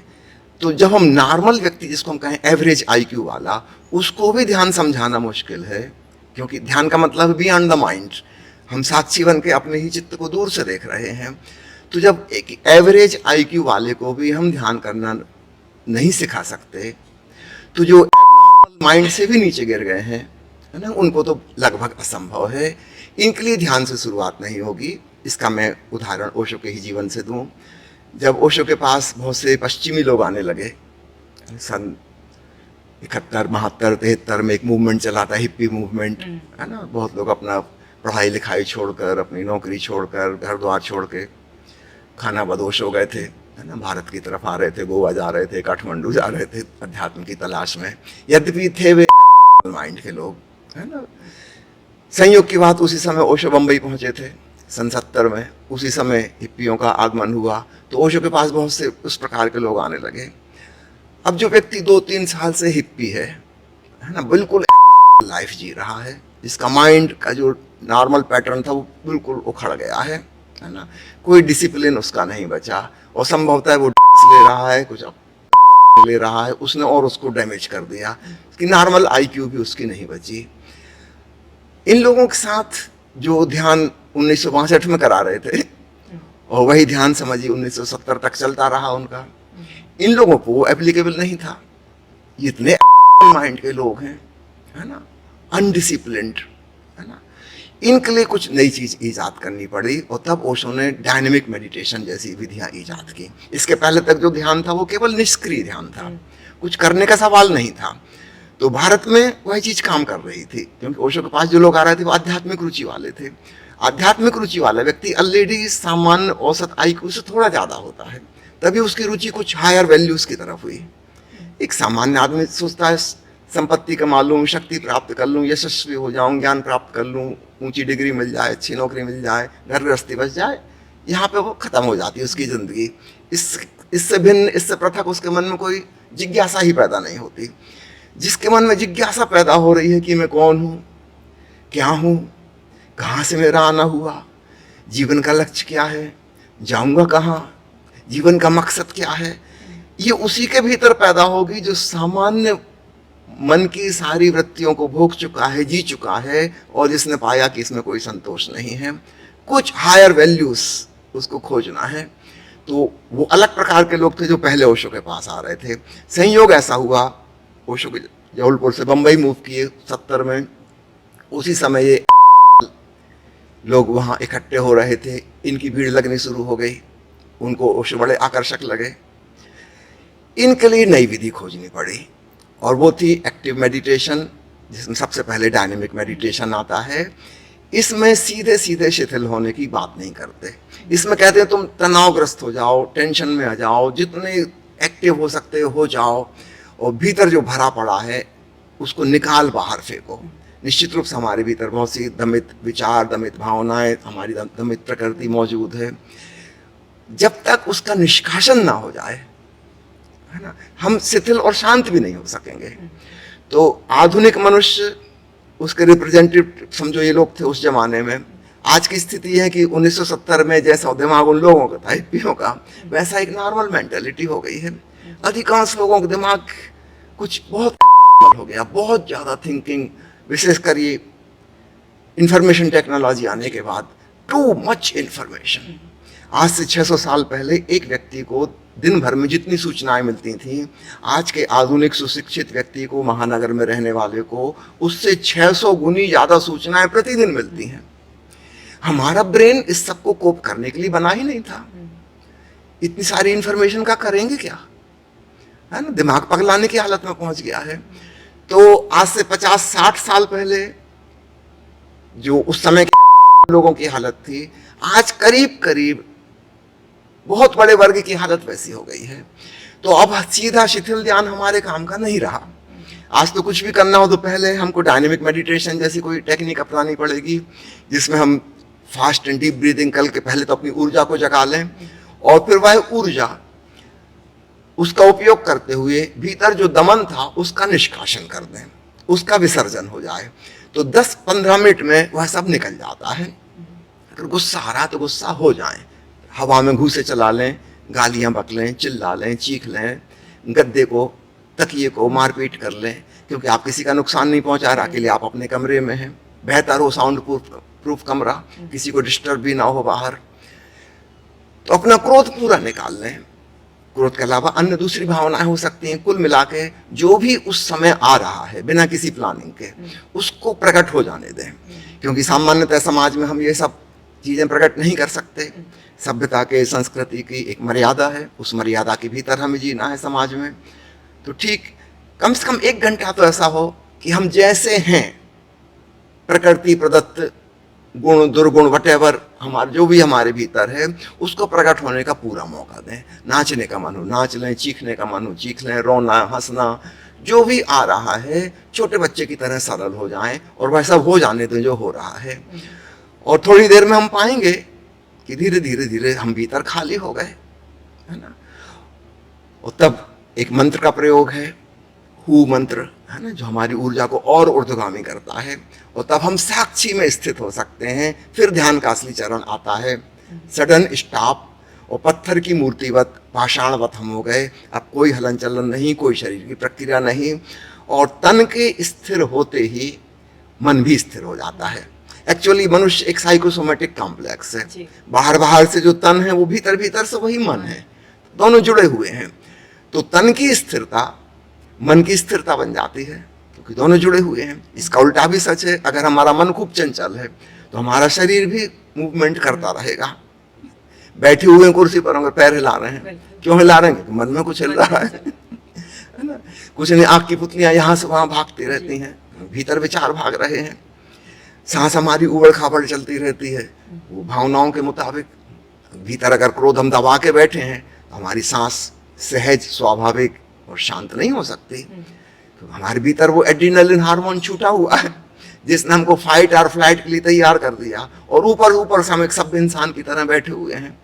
भीतर तो उत्पात मचा हुआ है, भीतर से तो हम आतंकवादी बनना चाह रहे थे, है ना, और बन नहीं रहे हैं। तो ऊपर से एक सभ्यता का मुखौटा ओढ़ के हम जी रहे हैं, लेकिन भीतर हमारे जो स्वाभाविक प्रवृत्तियां थी हमारी, वो काम कर रही हैं। तो 10 मिनट में, 15 मिनट में हम इससे मुक्त हो जाते हैं। वो निकल गई चीजें और हम भी थक गए। शायद इतना ज्यादा क्रोध तो हम एक्चुअल किसी व्यक्ति पर नहीं कर सकते थे, है ना, जितना हम खाली कमरे में कर सकते हैं, क्योंकि किसी का हम नुकसान नहीं पहुंचा रहे, है ना। तो पूरी तरह से हम भड़क सकते हैं, और हम पाएंगे जितनी इंटेंसिटी से हम क्रोधित हुए उतनी ही जल्दी शांत हो गया, पूरे भभक के ज्वालामुखी फटा, और उसके बाद एक शांति आ जाएगी। तो चौथा चरण जब आएगा तब हम पाएंगे कि न केवल तन स्थिर हुआ, मन भी बिल्कुल निश्चल हो गया। और अब साक्षी भाव से हम देख सकते हैं, ठीक है, छुटपुट विचार आएंगे जाएंगे, लेकिन वो जो बड़ी भीड़ थी जो हम पे आक्रमण कर रही थी, और उसमें हम खो जा रहे थे, उस भीड़ में हमें पता ही नहीं चल रहा था हम कहाँ हैं। लेकिन अब हम स्पष्ट हो गया कि मैं एक दृष्टा हूँ, मैं जान रहा हूँ, ठीक है, अभी ये एक विचार आया, क्षण 2 क्षण रहा, निकल गया, फिर एक गैप है, फिर एक कुछ दूसरी चीज आ गई, यदा कदा कोई भावना आ गई। हम चूंकि देख रहे हैं दूर से, हम डिसआइडेंटिफाई हो गए, तो हमारी ही एनर्जी से वो चलते थे। और जब हम दूर हो गए तो करीब करीब स्थिति, जैसे एक दीवार में हमने एक प्लग लगाया, एक उपकरण का, पंखे का, तो पंखा चलने लगा। अगर हम इस प्लग को निकाल लें तो पंखा कितनी देर चलेगा? पुराने मोमेंटम से थोड़ा चलेगा, फिर बंद हो जाए, क्योंकि एनर्जी तो वहीं से मिल रही थी, सॉकेट से। ठीक ऐसे ही हमारी चेतना जब आइडेंटिफाइड है मन से, तो इसकी ही ऊर्जा से मन के विचार चल रहे थे, इसकी ही ऊर्जा से हृदय की भावनाएं चल रही थी। अगर हमने अनप्लग कर लिया, हम चुपचाप देख रहे हैं कि ठीक है, क्या होता है, जैसे कि किसी और को हो रहा हो, है ना, दूर से। तो जब हम दूर हो गए तो हम प्लग निकल गया, वो चेतना की ऊर्जा से तो चल रही थी, सारी भावनाएं, विचार, स्मृतियां, कल्पना इत्यादि इत्यादि, वो थोड़ी देर में बंद हो जाएगा, उसका पुराना मोमेंटम खत्म, और हम चुपचाप देखने वाले बस देख रहे हैं, और दृश्य कुछ भी नहीं बचा, मात्र दृष्टा रह गया। तो हम ध्यान की गहराई में पहुंच गए, और उस गहराई में फिर सुनाई पड़ता है हमें ओंकार का संगीत। उसको हम आत्मा का संगीत कह लें, परमात्मा का संगीत कह लें, जो भी, उसके साथ हम एकात्म हैं, है ना। तो विचार, भाव, स्मृति, कल्पना, इससे हम नेति नेति करते हुए दूर हो गए, साक्षी हो गए। और फिर उस साक्षी में हम पाते हैं कि वह साक्षी चैतन्य स्वयं संगीतमय है। हम अपनी ही उस अंतरात्मा की ध्वनि को सुनते हैं, और उसमें सुन के हम रस विभोर हो जाते हैं और लीन हो जाते हैं, और समाधि लग जाती है। अब मैं आपके प्रश्न पे आता हूं। आपसे मिलने जो लोग आ रहे हैं उनको अपन सीधा शिथिल ध्यान नहीं सिखा सकते। उनको आपको राजी करना होगा कि आपको थोड़ी सी मेहनत करनी होगी, इस प्रक्रिया से गुजरना होगा। अगर आपकी अकेले हिम्मत नहीं पड़ती तो चलो ग्रुप में करते हैं, है ना। बस इतना ख्याल रखना कोई किसी को चोट ना पहुंचाए, एक सेफ डिस्टेंस पर रहें, और जैसा हो रहा है भीतर से उसको हो जाने दें। कई बार ऐसा होता है कि अकेले में लोग कैथारसिस नहीं कर पाते, लेकिन एक एटमॉस्फेयर बन जाता है जहाँ 25-30 लोग कर रहे हैं, वहाँ पे फिर फ्लो बन जाता है ना। एक आदमी चिल्ला रहा है, गाली दे रहा है, तो दूसरे को भी हिम्मत पड़ जाती है कि गाली दी जा सकती है। यहाँ पे कोई बुरा मानने वाला नहीं है, किसी को व्यक्तिगत रूप से हम नहीं दे रहे हैं, लेकिन हमारे भीतर जो गाली पड़ी थी वो निकल जाएगी, और हो सकता है इस व्यक्ति के अंदर की गालियाँ निकल जाएं, बाद में ये गीत गाए, है ना। तो इस प्रकार की विधियां हमें सिखानी होंगी। उसमें से डायनेमिक मेडिटेशन एक प्रमुख है, ठीक इसी प्रकार एक विधि है नो माइंड मेडिटेशन, एक है मिस्टिक रोज मेडिटेशन, जिसमें रोना और हंसना ये दो हमारी प्रमुख भावनाएं हैं। कुछ सुखद भावनाएं हैं, कुछ दुखद भावनाएं हैं, इन दोनों का भी विसर्जन हो जाए। क्योंकि जिस समाज में हम जी रहे हैं उस व्यवस्था में ना तो हम दुखी होकर कभी रो सकते हैं, महिलाएं थोड़ा बहुत रो भी लेते हैं, आंसू बहा लेते हैं, पुरुषों ने तो बिल्कुल अपनी आंखों को सुखा लिया है। कोई पुरुष रोएगा तो कहेंगे क्या लड़कियों की तरह रोते हो। छोटे बच्चे से हम कहते हैं कि अरे तुम लड़का हो, शर्म नहीं आती, लड़की की तरह रोते हो। बचपन से ही हमने मान लिया जैसे रोना, दुखी होना ये लड़कियों का काम है, लड़कों का काम नहीं है। अभी लड़का जो अपने आंसू छुपाए बैठा है, भाई दुख तो इसको भी होता है, पीड़ा तो इसको भी होती है, कभी अफसोस होता है, कभी गम होता है, कभी शरीर में तकलीफ है, कभी कुछ दुख तो उसको भी होता है, लेकिन प्रकट बिल्कुल नहीं कर रहा। ये जो सो कॉल्ड जेंटलमैन है ना, इन वेरी डेंजरस सिचुएशन, मानव बम बन गया है। कभी अब ये कभी फटेगा, एकदम विस्फोट करेगा, और छोटा मोटा नहीं, फिर आतंकवादी बनेगा, फिर ये युद्धखोर बनेगा। फर्स्ट वर्ल्ड वार किसने किया? पुरुषों ने। सेकंड वर्ल्ड वार किसने किया? पुरुषों ने। थर्ड और अंतिम वर्ल्ड वार कौन करेंगे? यही जेंटलमैन करेंगे। महिलाएं जो रो धो लेती हैं, चीख चिल्ला लेती हैं, है ना, रोज ही थोड़ा बहुत कैथारसिस कर लेती हैं, वो डायनेमिक हो जाता है उनका। उनको इतनी जरूरत नहीं पड़ेगी, क्योंकि इकट्ठा नहीं कर रही बारूद, थोड़ा थोड़ा चिंगारी फूटती रहती है, आंसू बह जाते हैं। पुरुष बहुत ज्यादा सभ्य होने की कोशिश किया है, और उस सभ्यता की कोशिश में उसके भीतर की सारी विकृतियां जमा हो गई हैं, और इतनी बारूद इकट्ठी कि अब ये छोटा मोटा विस्फोट नहीं करेगा, कुछ भयंकर काम करेगा। सांप्रदायिक दंगे फसाद कौन करते हैं? यही सज्जन लोग करते हैं। इनकी सज्जनता बड़ी महंगी है, भीतर दुर्जन राक्षस बैठा हुआ है। काश हम ऐसा कुछ बना सकें। मैं तो कल्पना करता हूँ जैसे थोड़ी थोड़ी दूर पे पेट्रोल पंप होते हैं ना, ऐसे कैथारसिस रूम होने चाहिए कि आदमी वहां से निकले, है ना, वहाँ पे स्पेशल म्यूजिक हो, एक इंस्ट्रक्टर हो, उसकी गाइडेंस में सब हो जाए, तो 15-20 मिनट थोड़ा सा एक्टिव मेडिटेशन करें, हम निकाल लें, और अंत में 5 मिनट हंसते हुए पॉजिटिव मूड लेके जाएं। तो 5-10 मिनट में अपनी नेगेटिविटी निकाल दें, है ना, और एक 5 मिनट के लिए थोड़ा नाच लें, गा लें, हंस लें, अपनी पसंद का म्यूजिक सुन लें, और for no reason just laugh. उसने एक बहुत सुंदर विधि बनाई, मिस्टिक रोज मेडिटेशन, इसमें हंसना और रोना ये दो हैं। तो विचारों का दमन तो निकल जाता है यूजुअली डायनेमिक मेडिटेशन जैसी विधि में, नो माइंड में, देववाणी में, जिब्रिश में। उससे भी गहरी भावनाएं हैं, और भावनाओं में 2 प्रकार हम बांट सकते हैं, कुछ सुखद कुछ दुखद, तो इनका भी निकालना जरूरी है। आधुनिक सभ्य आदमी ना तो दिल खोल के हंस सकता, ना दिल खोल कर रो सकता, लेकिन वो भावनाएं जाएंगी कहाँ? वो भीतर सब बैठी तैयार बैठी हैं। काश ऐसा रोज मौका मिले कि घंटा आधा घंटा को परिवार में सब लोग मिलके गा लें, संगीत बजा लें, नाच लें। थोड़ा बचकाना लगेगा, लेकिन थोड़ा बचकाने हो जाएं, क्योंकि हमारे भीतर वो हैं, उसका कहीं तो निष्कासन चाहिए, है ना। मोहल्ले मोहल्ले में ऐसी चीज होनी चाहिए। मैं तो चाहता हूँ जैसे पेट्रोल पंप होते हैं ना, इस प्रकार की थोड़ी छोटी चेम्बर होने चाहिए जहाँ पे लाफिंग चेम्बर है ना। आप आइए, ऑफिस जा रहे थे, 2 मिनट को रुके, वहाँ और 10-15 लोग थे, सब हंस रहे थे, आप भी घुसते ही आपको भी हंसी आने लगी। 2-4 मिनट हंसे, रिलैक्स हो गए, अपने काम पे पहुंचे।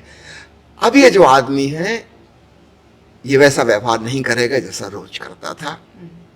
ये भीतर से खाली है ना, इसके भीतर कुछ विस्फोटक सामग्री नहीं है। तो हमें समझना चाहिए कि प्रकृति ने जो हमको दिया था वो हमारे भीतर है, हमें उसके साथ कुछ करना पड़ेगा। You have to deal with it. और हर आदमी की जिम्मेवारी है, उसके अंदर निगेटिव चीजें हैं, है ना, उसके साथ करने का उपाय किसी ने कुछ बताया नहीं। तो सामान्य रूप से हमें 2 चीज समझ में आती हैं, या तो हम उसका एक्सप्रेशन करें या उसका सप्रेशन करें। सप्रेशन ही खतरनाक है। दोनों खतरनाक हैं। अगर मुझे गुस्सा आ रहा है और मैं गुस्से को एक्सप्रेस करूं परिवार में, समाज में, लोगों के बीच में, तो वो भी खतरनाक है, क्योंकि फिर दूसरा थोड़ी चुप रहेगा। मैंने उसको एक घूंसा जड़ दिया और 2-4 अपशब्द बोल दिए, वो भी मुझे 2 घूंसे लगाएगा और 2 गाली की जगह वो 4 गाली देगा, फिर मैं रिएक्ट करूंगा। एक सिलसिला हो गया शुरू, चेन रिएक्शन का।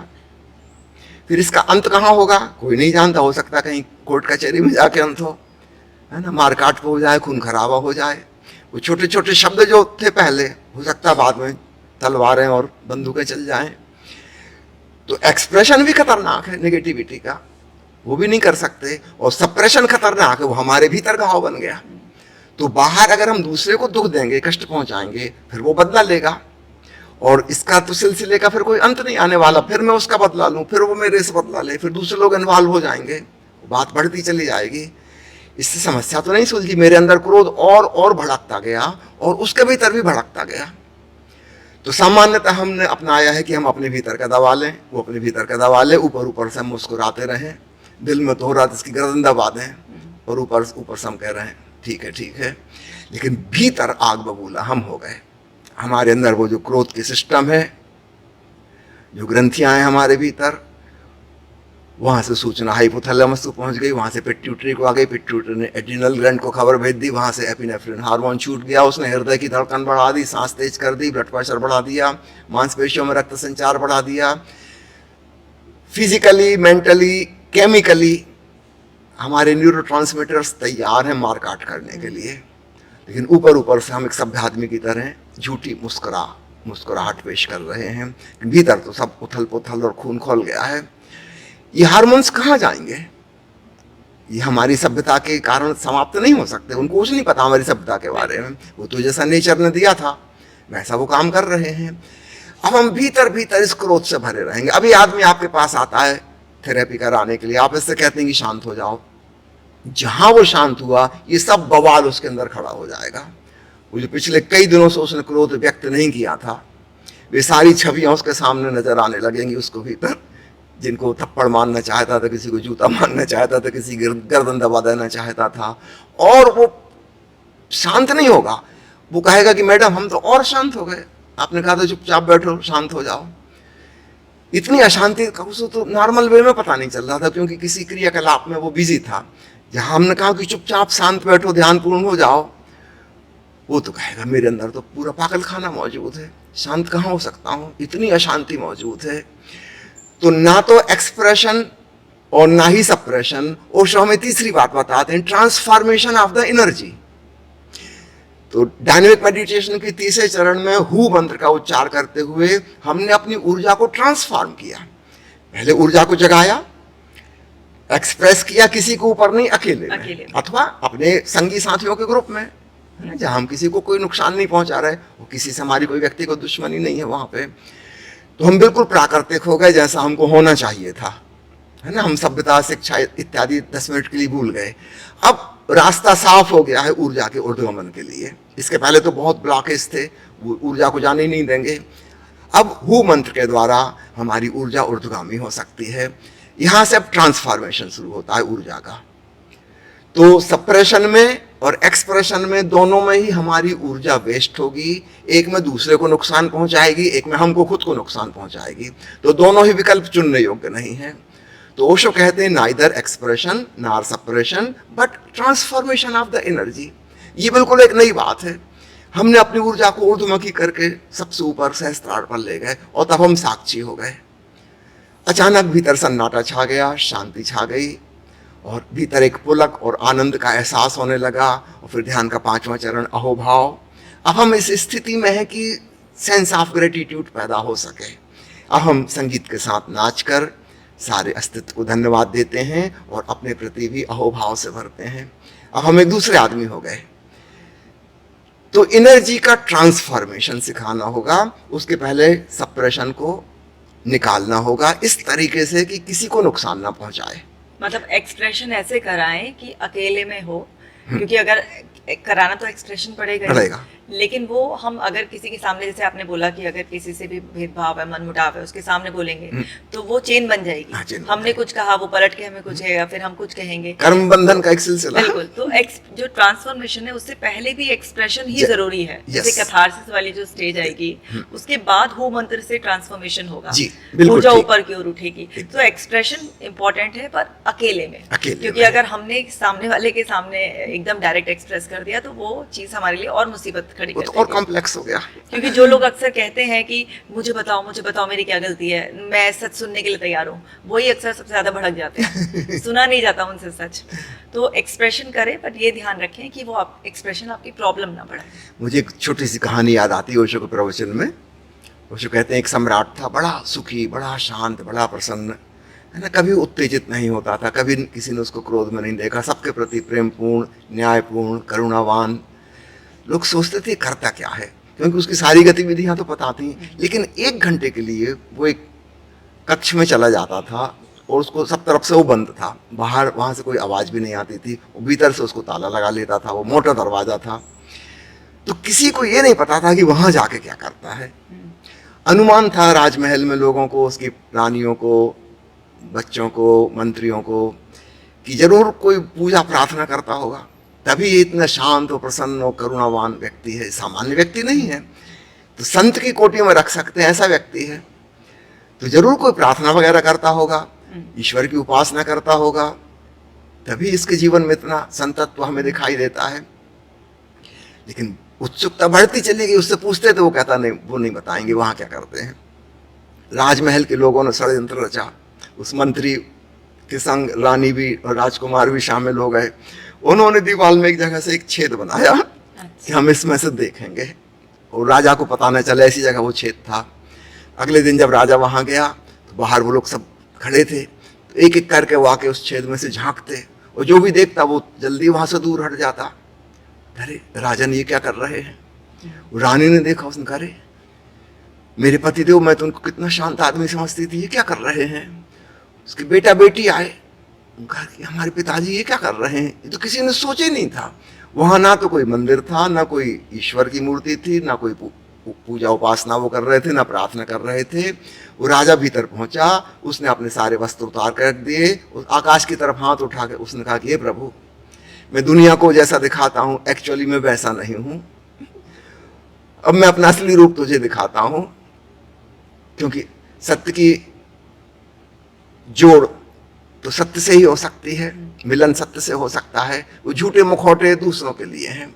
और तब सम्राट ने अचानक चीखना चिल्लाना शुरू किया, ऊन जलूल बोलना शुरू कर दिया, जिब्रिश देववाणी जिसे कहते हैं, पता नहीं क्या क्या, छोटे बच्चों की तरह आवाज निकला, कभी जानवरों की तरह आवाज निकालता, कभी जमीन पर लोटपोट हो जाता, कभी घूंसे चलाता, कभी कुछ करता।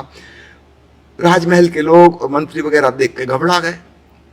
उनने तो सोचा था कि ये संत व्यक्ति है, कोई पूजा प्रार्थना करता होगा, कोई योग साधता होगा, ये क्या कर रहा, पागलों जैसा व्यवहार। तब उन्होंने जब वो बाहर निकले उनको पकड़ लिया, सम्राट को, कहा कि हम लोगों ने देख लिया, हमें क्षमा करें, आज्ञा तो नहीं थी फिर, लेकिन अब तो हमें पता चल गया, आप बताइए आप क्या करते हैं। तब राजा ने समझाया कि मेरे जीवन में जो शांति है, जो प्रीति है, जो प्रसन्नता है, उसकी वजह यही है, मैं घंटे भर के लिए वैसा हो जाता हूँ जैसा मैं एक्चुअली हूँ। परमात्मा से क्या छिपाना, जैसा मैं हूँ वो तो भीतर से मुझे जानता है, मैं भी वैसा ही हो जाता हूँ, और यही वजह है। और उसने अपने सब प्रियजनों से कहा कि आप लोग भी इसका उपयोग कीजिए, है ना, ताकि आपके जीवन में भी वैसा ही आनंद भाव, प्रेम भाव आ जाए जैसा मेरे जीवन में आप देखते हैं।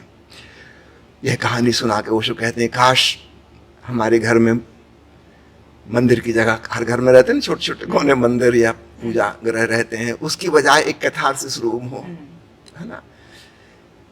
चाहो इकट्ठे मिलके कर लो, नहीं तो चलो अकेले अकेले कर लो, है ना। बेहतर हो साउंड प्रूफ बना लो, तो वैज्ञानिक युग आ गया, बहुत ही आसान है। खिड़की में डबल कांच की खिड़की कर लो, दरवाजा डबल कर लो, साउंड प्रूफ हो गया।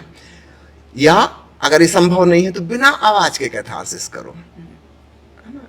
मुझे याद आता है जब पूना में आश्रम बना तो अड़ोस पड़ोस के लोगों ने, कोरेगांव पार्क के लोगों ने पुलिस में शिकायत कर दी कि लोग सुबह से हल्ला मचाते हैं।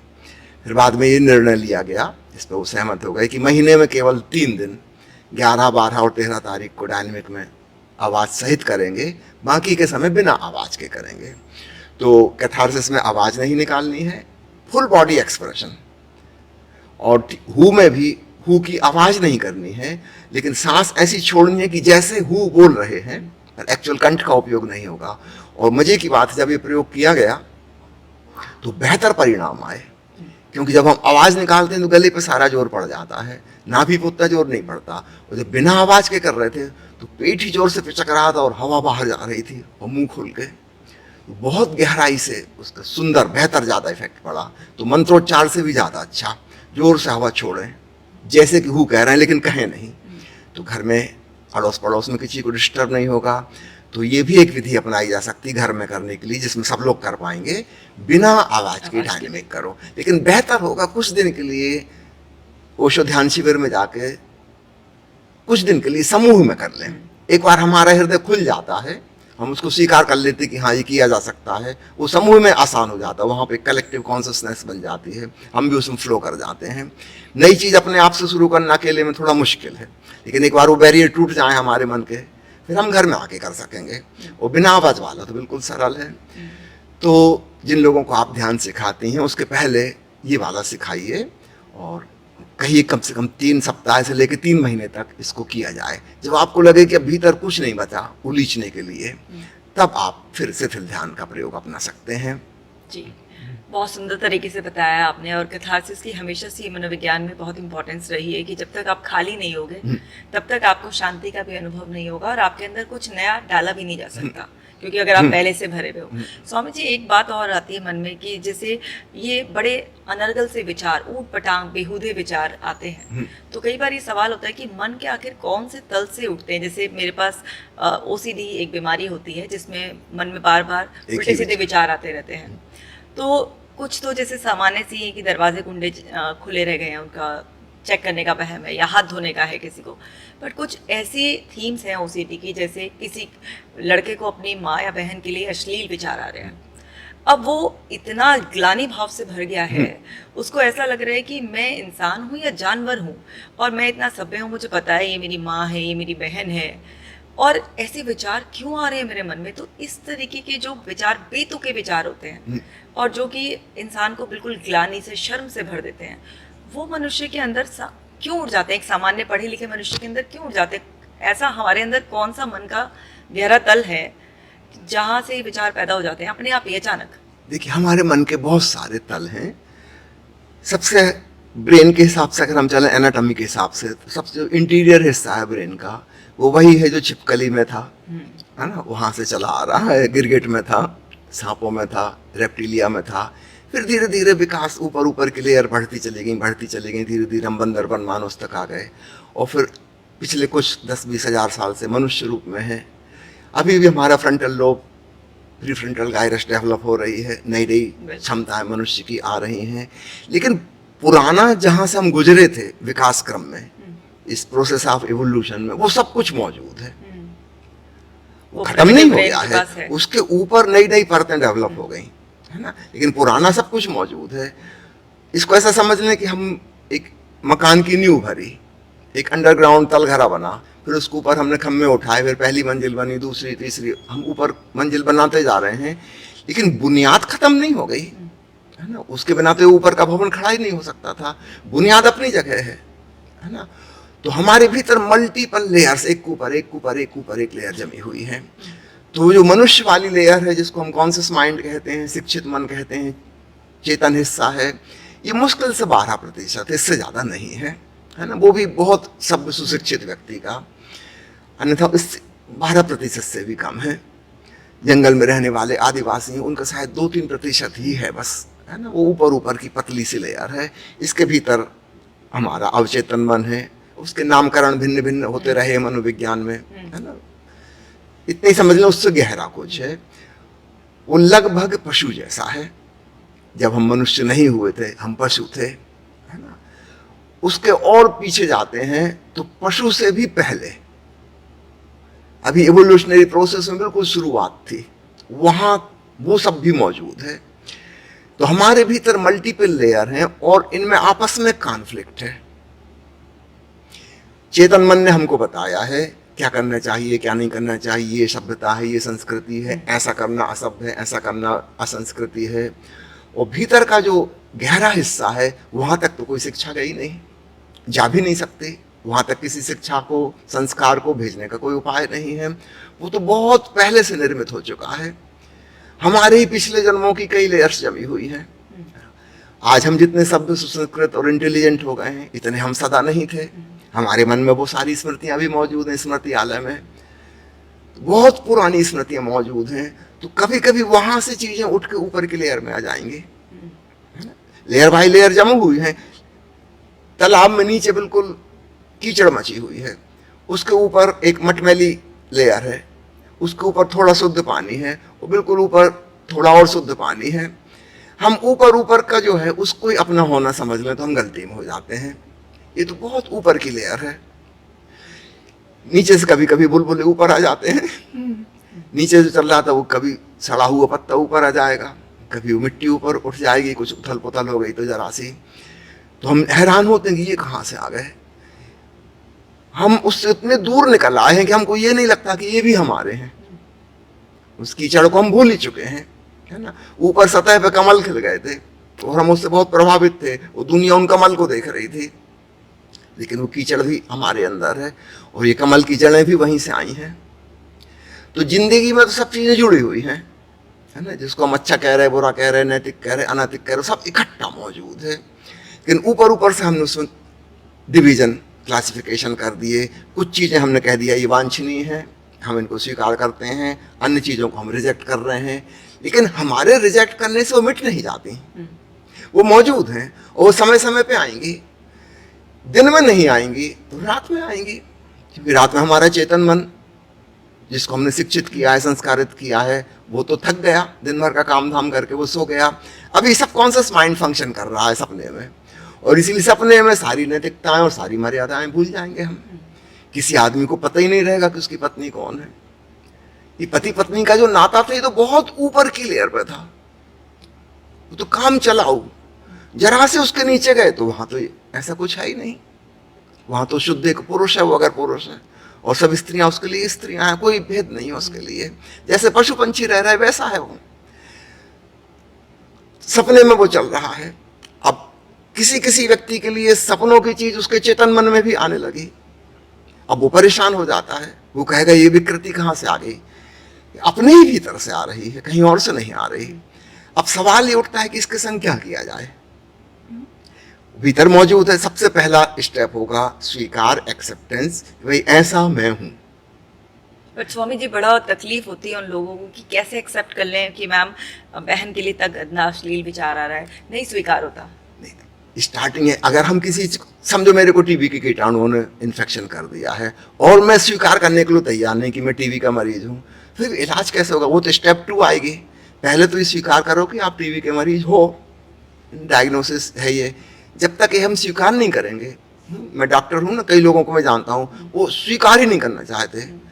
ब्लड शुगर बताई गई उनको कि आपकी इतनी है, आपको ये दवाई लेनी है, ये डाइटिंग करनी है, वो अविश्वास की दृष्टि से देखते हैं, हमको कैसे शुगर हो गई, हमने ऐसे कौन से कर्म किए थे, है ना। ये तो वो ऐसे लगता है जिनको डायबिटीज हो गई वो कोई पापी हैं, ये पुण्यात्मा है। अभी वो हमारा लिखा इलाज नहीं लेंगे, वो कहीं और जाएंगे, लेबोरेटरी पे शक करेंगे, जहाँ कहीं दूसरी लैब से टेस्ट कराएंगे। करीब करीब 1 साल लग जाता है। वो किसी वैद्यराज के पास चले जाएंगे जिसने कहा कि अरे ये पत्ते खाओ, 3 दिन के अंदर कंट्रोल हो जाएगी। किसी ने धागा बांध दिया, 10,000 रुपया फीस ली उसकी धागा बांधने का, वो 1 महीने में ठीक हो जाएंगे। अभी वो टोना टोटका करेंगे, पता नहीं क्या क्या करेंगे। He does not want to accept that I am diabetic now. है ना। 1 साल लग जाएगा उसको स्वीकार करने में, एवरेज फिगर कह रहा हूँ। जितना इंटेलिजेंट होगा उतनी जल्दी वो स्वीकार कर लेगा, भाई इस ठीक, अब करना क्या है ये बताओ, है ना। तो पहली स्टेप है स्वीकार। जब ये आदमी जिस दिन स्वीकार कर लेगा और ये सब ऊट पटांग हरकतें करके थक जाएगा कि डायबिटीज नहीं हो रही कंट्रोल, तब ये डॉक्टर की बात मानेगा, उसके पहले नहीं मानेगा। ठीक ऐसे ही सबसे पहले स्वीकार कि मेरे अंदर विकृतियां हैं, मेरे अंदर ये विचार हैं अनर्गल, जिनको मैं अच्छा नहीं समझता, वो भी मेरे भीतर हैं, it is part of me, है ना। ये छंगली मेरी है, छोटी उंगली, अब ये जैसी भी हो मैं इसके प्रति निंदा करूं, आलोचना करूं, कुछ भी करूं, ये मेरे शरीर का हिस्सा है, इसको मैं स्वीकार लूं। अब आगे बात बढ़ सकती है कि करना क्या है।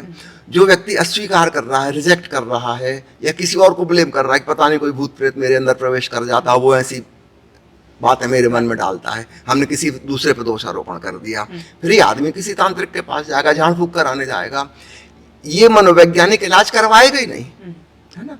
तो सबसे पहली यह बात समझाना है कि आपके अंदर जो है कमोवेश मात्रा में सबके भीतर ऐसा है। आपको अपनी तकलीफ पता है, आपको दुनिया की तो नहीं पता, लेकिन एक डॉक्टर के रूप में, एक चिकित्सक के रूप में, मनोवैज्ञानिक रूप में मैं आपको एक तथ्य से अवगत कराना चाहता हूं कि सब लोगों के मन में ऐसा ही है। हाँ, कहीं कम कहीं ज्यादा होगा, है ना। कोई व्यक्ति 2 बार हाथ धो के मान जाता कि साफ हो गए, और कोई आदमी 10 बार धो चुका फिर भी उसको लगा रहता कि अभी साफ नहीं हुई, कुछ बाकी है। कमोवेश है ना। आपने ताला लगाया घर में, आप कहीं जा रही हैं, एक बार तो ख्याल आ ही जाता कि एक बार चेक कर लेता अगर ठीक से लगा कि नहीं लगा। जरूरी नहीं कि आप पलट के देखें हर बार, है ना, हो सकता है एक बार देख लें, 4 बार पलट के देखने लगेंगे फिर हम कहेंगे तो एबनॉर्मल हो गया, है ना। 4 बार पलट के क्यों देखना, फिर शक पैदा हो जाता, फिर शक पैदा हो जाता है। एक बार शक तो सबके भीतर पैदा हो रहा है कि ठीक से लग गया कि नहीं, खींच के देख लें, है ना।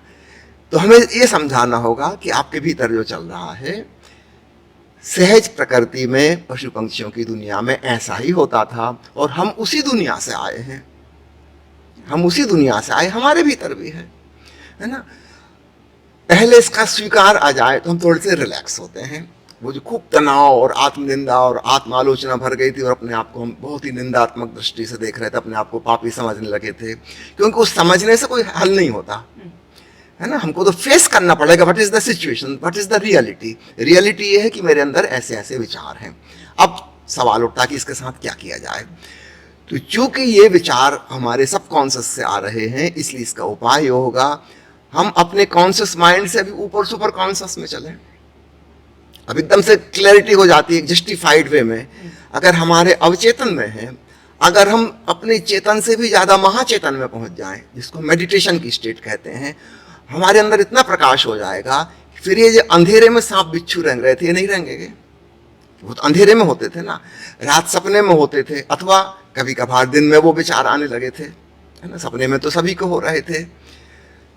अगर हम सुपर कॉन्शियस स्टेट में पहुंच जाएं तो हमारा वह प्रकाश उस अंधेरे कक्ष में भी जाने लगेगा, और नेचुरली वहां जो चल रहा था फिर वो साफ सुथरा हो जाएगा, वो वहां नहीं बचेगा। तो अब इलाज बिल्कुल आसान हो जाता है कि हमको ज़्यादा से ज़्यादा होशपूर्ण मेडिटेटिव अवेयरनेस में जाना है। हम मनुष्य की स्थिति में जहाँ हैं इतना सेटिस्फैक्ट्री नहीं है। ये काम चलाऊ होश तो है ना, बहुत कुछ हमने संभाल लिया है, लेकिन सब कुछ नहीं संभल सकता। वो जो अंधेरे कक्षों में नीचे के मंजिलों में दबा पड़ा है वो तो दबा पड़ा है। अब एक ही उपाय है, हम इससे भी ऊपर निकलें जहाँ हम थे। तो मनोविज्ञान नीचे की तरफ खुदाई करता है, और ध्यान का जो साइंस है, जिसको हम कहें भारत के ऋषियों की देन, वो नीचे की खुदाई नहीं करते, है ना, क्योंकि वो तो एंडलेस कहानी है ना, एंडलेस। वो कहाँ तक खोदते जाएंगे, कुछ उससे हल नहीं होने वाला है। वे कहते हैं कि तुम ऊपर चलो, तुम जहाँ हो इससे और ऊपर और ऊपर और ऊपर। तो जैसे हमारे भीतर मोटे मोटे हम 3 तल कर सकते हैं, एक अवचेतन, एक अचेतन, फिर उसके नीचे एक सामूहिक अचेतन, और सबसे नीचे एक ब्रह्म अचेतन, है ना। ठीक ऐसे ही हमारे ऊपर भी हैं, जितने कॉन्शियस हम हैं, इससे एक सुपर कॉन्शियस स्टेट माइंडफुलनेस की, उसके और ऊपर मेडिटेशन की स्टेट दृष्टा और साक्षी भाव की, उसके और ऊपर एक स्टेट सुपर कॉन्शियसनेस की, जिसको हम कहें कॉस्मिक सुपर कॉन्शियस, समाधि की अवस्था। अब हम ब्रह्म के संग एक हो गए, है ना। उस अवस्था में नीचे के जो अंधेरे वाले तत्व थे उनका कोई प्रभाव नहीं है। तो हम अपने मन के पार गए। यहाँ पे मैं एक भेद कर देना चाहता हूँ पश्चिमी समझ और पूर्वी समझ का। पश्चिम का मनोविज्ञान अभी नया नया है, मुश्किल से 125 साल पुराना है ना, और इसलिए निश्चित रूप से वो बहुत गहरी बातों पे अभी नहीं पहुंच सका और बहुत आपस में कंट्राडिक्टरी हैं। अलग अलग स्कूल्स हैं मनोविज्ञान के, सब एक दूसरे से भिन्न भिन्न बातें कहते हैं। इतने ज़्यादा उनमें आपस में कंट्राडिक्शन है कि कोई व्यक्ति अगर ठीक से सब लोगों की पढ़ाई कर ले, अध्ययन कर ले, तो मनोविज्ञान से ही उसका इंटरेस्ट खत्म हो जाएगा। सब बकवास है ना, मनगढ़ंत बातें कर रहे हैं, कोई तथ्य इसमें नहीं है। पूरब में ऋषियों ने कम से कम पिछले 10,000 साल में खोजबीन की है और इनकी खोजबीन की दिशा अलग थी। इन्होंने कभी भी अवचेतन में जाके, अचेतन में जाके एनालिसिस नहीं की, ड्रीम्स के बारे में नहीं गए, ये ऊपर गए। हमको ड्रीम्स में नहीं खोजना, हमको सत्य को खोजना है, सपने को नहीं। यहाँ पे बड़ा भेद पड़ जाता है, स्वप्न की तलाश और सत्य की तलाश। भारत के ऋषि कह रहे हैं कि सत्य क्या है, हमको उसको खोजना है। तो हम जो साधारण जागरूकता में जी रहे हैं, ये दुनिया जो दिखाई दे रही है, यह भी सत्य नहीं है, यह भी स्वप्नवत है। हमारी धारणाओं के चश्मों के थ्रू हम देख रहे हैं। क्या ऐसा नहीं हो सकता कि हमारी सारी मान्यताएं, धारणाएं हट जाएं और हम जाने तथ्य जैसा है वैसा? तो ये बिल्कुल दूसरी यात्रा है। हम जितने होशपूर्ण हैं, इससे अधिक होशपूर्ण होना है। इसमें हमें साधना करनी होगी। मनोविज्ञान में जो रोगी आ रहे हैं मनोवैज्ञानिक के पास, वो ये सोच के कभी नहीं आते कि हमको कुछ करना है। उनको लगता है कि ये तो उनकी ड्यूटी है, डॉक्टर साहब हमारे लिए कुछ करेंगे, वो कुछ कर देंगे और हम ठीक हो जाएंगे, है ना। पूरब में ऐसा कभी नहीं कहा गया कि हम कुछ कर देंगे। तुम्हें समझना होगा, पहले तो समस्या को समझो, उसका स्वीकार करो कि है, उसके बाद हमको रास्ता समझ में आता है कि करना क्या है। क्योंकि वे सब चीज़ें हमारे बिलो कॉन्शियस होने में हैं। अगर हम सुपर कॉन्शियस चले जाएं तो नेचुरली हम उनसे बहुत दूर निकल गए और अंततः हम उस ब्रह्म चैतन्य में पहुंच जाएंगे, जहां हमें अपने परमात्मा स्वरूप का एहसास होगा और वो जो अंधेरे वाली चीज़ें थी बहुत दूर छूट गई, बहुत दूर छूट गई, है ना। उनका हम पे कोई प्रभाव नहीं। तुम्हारी ये टेंडेंसी है ओसीडी की, है ना, ऑब्सेशन होने की। एक चीज़ को तुम पकड़ ले तो फिर रिपीट करोगे उसको। चलो इसको किसी पॉजिटिव दिशा में लगाते हैं। आप संगीत सीखना शुरू करो, कविता लिखना शुरू करो, गीत गाना शुरू करो, पेंटिंग करना शुरू करो। टेंडेंसी तो आपकी वही है, आप जो चीज़ में रस आने लगा आप उसको रिपीट करोगे, है ना। ये आदमी बहुत क्रिएटिव आदमी बन सकता है, इसके अंदर की हिडन टैलेंट प्रकट हो सकती है। हम बिल्कुल ही दूसरी दिशा दें, हम उसकी बात ही छोड़ दें कि तुम 10 बार हाथ धोते हो, हमारी तरफ से 12 बार धो, है ना। Don't worry about it. किसी को तकलीफ तो नहीं पहुंचा रहे ना, धो रहे अपने हाथ, धोते रहो। हम पाएंगे जिस दिन वो अगर पेंटिंग में रस लेने लगा या गीत गाने लगा या नर्तक बन गया, है ना, कुछ नई चीज उसके अंदर डेवलप होने लगी। ऊर्जा तो जीवन की वही है, वो जो हाथ धोने में लगी थी, इसको पता ही नहीं चलेगा कब उसके हाथ धोना कम होता चला गया और धीरे धीरे वो एक दूसरी दिशा में यात्रा कर गया। तो बजाय हम समस्या से वहां उलझें, उसको सुलझाने की कोशिश करें, हम ट्रांसफॉर्मेशन ऑफ द एनर्जी, हम दूसरी दिशा उसको दे दें, एक पॉजिटिव डायरेक्शन में। और ये आदमी दूसरों से ज्यादा जल्दी सफल होगा। अगर इसको धुन सवार हो गई ना संगीत की, या कविता लिखने की, या कहानी लिखने की, आप पाएंगे बहुत ही बढ़िया कथाकार बन गया, ये बहुत महाकवि बन गया ये। क्योंकि है तो वो धुन का पक्का, एक बार पकड़ जाए कोई चीज तो फिर वो पकड़ लेता है जोर से, उसको छोड़ता नहीं है, ये महाकवि बन जाएगा। निगेटिव से हमको नहीं लड़ना है ना। मनोविज्ञान क्या कर रहा है, वहीं पे उलझ रहा है। ओशो एक वचन मुझे याद आता है, बड़ा महत्वपूर्ण है। जिस तल पर समस्या है, गौर से सुनिएगा, जिस तल पर समस्या है वहां समाधान नहीं है, और जहां पर समाधान है उस तल पर कोई समस्या नहीं है। हमको लेवल चेंज करना है। मनोविज्ञान क्या कर रहा है, वो उसी तल पे जहां समस्या है वहीं कुछ गुत्थम गुत्था करके उसको सुलझाने का प्रयास कर रहा है, वहां वो सुलझने वाली नहीं, है ना। अध्यात्म क्या कर रहा है, वो कह रहा है कि ठीक जैसा है उसको स्वीकार कर लो, है ना, ये तुम्हारा क्रिएशन नहीं है, तुमने तो नहीं किया जानबूझ के कुछ, उसको एक्सेप्ट, जैसा है वैसा ठीक। अपन कुछ और करते हैं, समथिंग न्यू, इससे कुछ उसका लेना देना नहीं है, और हम एक नई दिशा में उसकी ऊर्जा को लगा देते हैं। एक छोटा सा उदाहरण दूं, जैसे मान लो एक नदी बह रही है, हर साल बाढ़ आ जाती है, फ्लड आ जाता है, बड़ा जनधन की हानि होती है, गांव के गांव परेशान हो जाते हैं, जानवर बह जाते हैं, फिर हमने बांध बना दिया, एक नहर खोद दी, नहर से हम पानी ले गए खेतों में सिंचाई के लिए, हम ले गए बिजली पैदा करने के लिए पावर हाउस में, और उस रोशनी हमने गांव-गांव पहुंचा दी और खूब फसलें पैदा कर ली। वही पानी की शक्ति जो बाढ़ के रूप में लोगों को नुकसान पहुंचा रही थी, वही पानी अब बिजली पैदा कर रहा है, लोगों की सेवा कर रहा है। वही पानी अब जहां हम चाहते थे वहां पहुंच गया और वहां खूब फसलें पैदा होने लगी। अभी हम थोड़े दिन पहले बीकानेर गया था, है ना, वहां देख के मैं हैरान हुआ। जो पहले मैंने सुना था राजस्थान के बारे में, वैसा कुछ भी नहीं है। सब जगह हरा भरा हो रहा है, नहरें आ गई, खूब जगह पानी आ गया है। डायरेक्शन चेंज, इसको बोलते हैं ट्रांसफॉर्मेशन ऑफ द एनर्जी, है ना।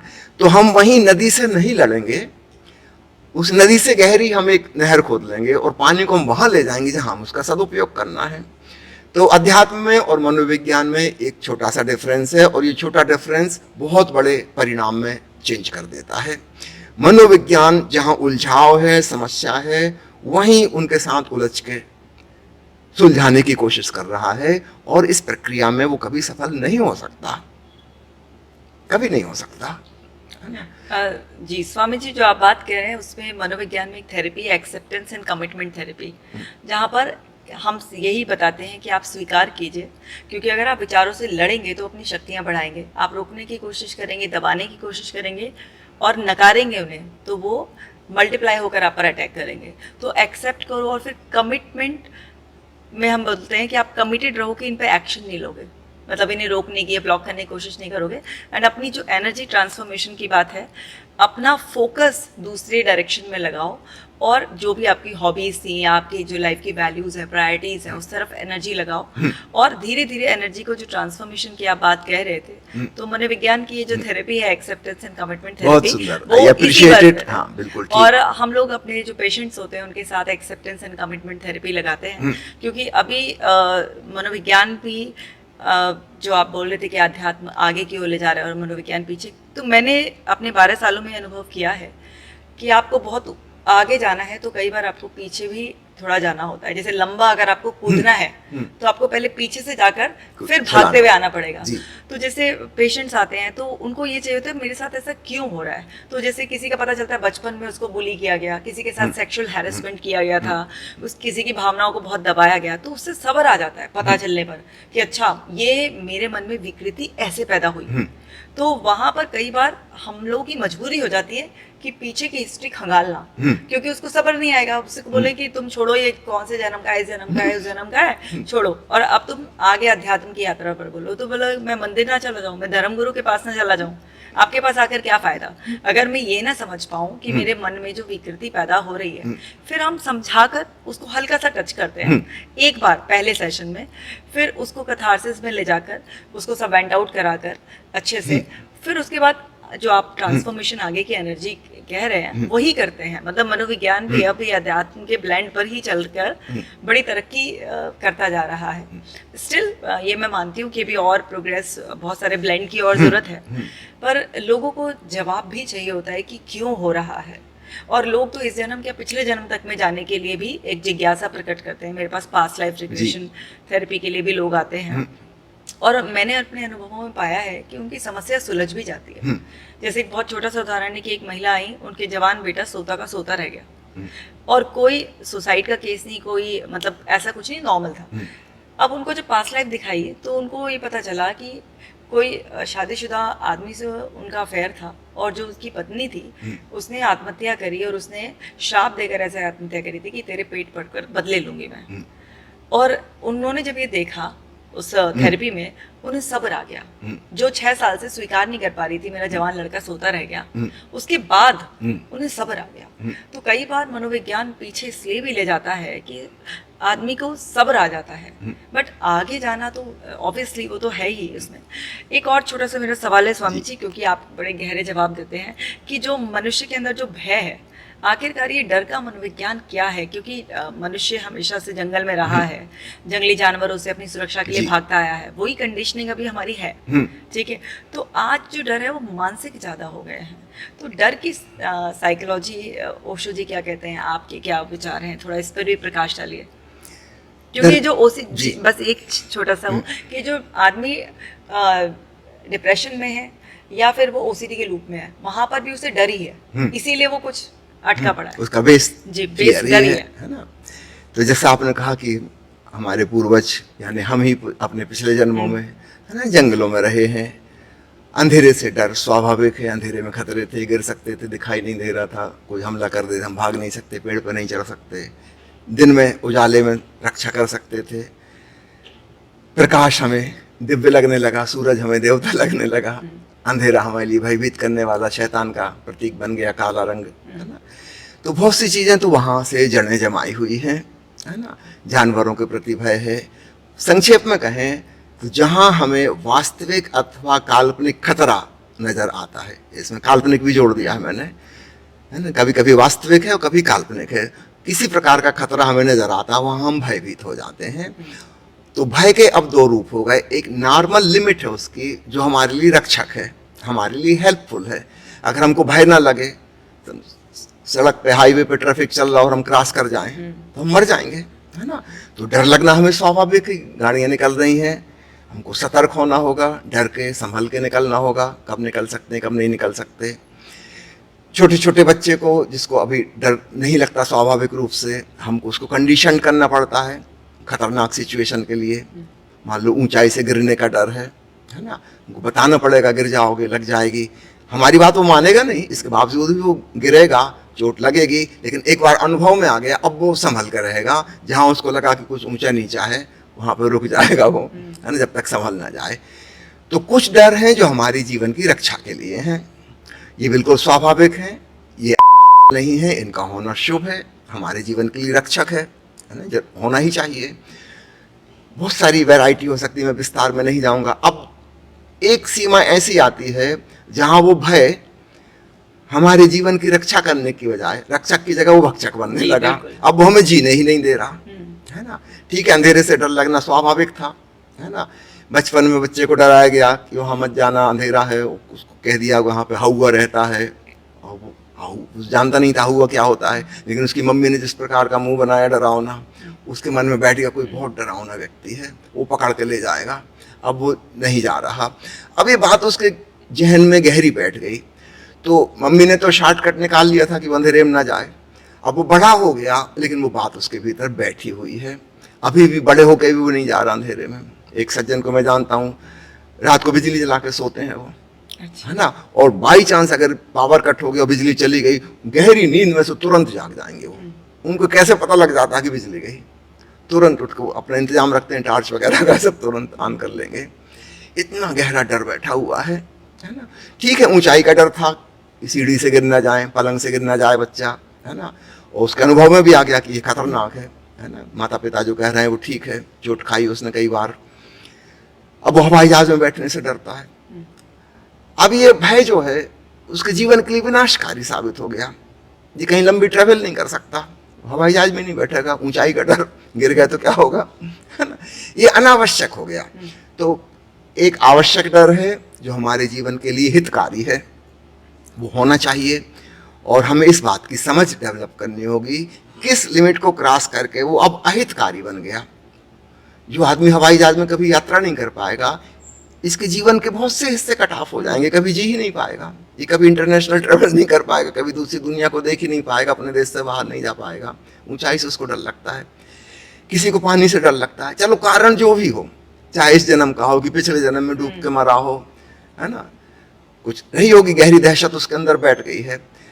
अब सवाल ये नहीं कि कैसे ये दहशत बैठ गई, है ना, आप मनोविज्ञान वाले उसमें जाना चाहेंगे कैसे बैठ गई। मैं ये कोशिश करूंगा कि चलो अपने एक नई साहस की प्रक्रिया अपनाते हैं, उथले उथले पानी में, घुटने घुटने पानी में चलते हैं। एक्सपोजर थेरेपी, एक्सपोजर थेरेपी धीरे धीरे बढ़ाएंगे, है ना। आप लोग उसको एक्सपोजर थेरेपी कहते हैं, हम मेडिकल भाषा में, डॉक्टरी भाषा में उसको डिसेंसिटाइजेशन कहते हैं। वो हम लोग भी कहते हैं। जैसे किसी व्यक्ति को एलर्जी हो गई समझो, तो पता लगा कि किस चीज़ से, मान लो उसको परागकण से एलर्जी है ना, दमा का अटैक पड़ जाता है बसंत ऋतु आने पे। अब उसको क्या करेंगे, पॉलन ग्रेन्स में जो केमिकल है उसका बहुत छोटा डाइल्यूटेड, है ना, मिलियन टाइम्स डाइल्यूटेड इंजेक्शन लगाया जाएगा, अगली बार थोड़ा और स्ट्रांग, फिर और स्ट्रांग, ऐसे 2-3 महीने वो चलेगा। धीरे धीरे धीरे हम उस लेवल पे आ जाएंगे जितना सांस लेने में पॉलन उसके भीतर जा रहा था, वो केमिकल उतना उसको देने लगे इंजेक्शन से, और वो डिसेंसिटाइज हो गया 3 महीने में। अब वो उसका कोई रिएक्शन नहीं होता, उसकी सांस नहीं फूलती, दमा का अटैक नहीं पड़ता, है ना। तो ठीक इसी प्रकार हम भय को दूर करने के लिए क्या कर सकते हैं, धीरे धीरे जिस चीज से डर लगता है उसी में, मान लो कि एक व्यक्ति को अंधेरे में डर लगता था,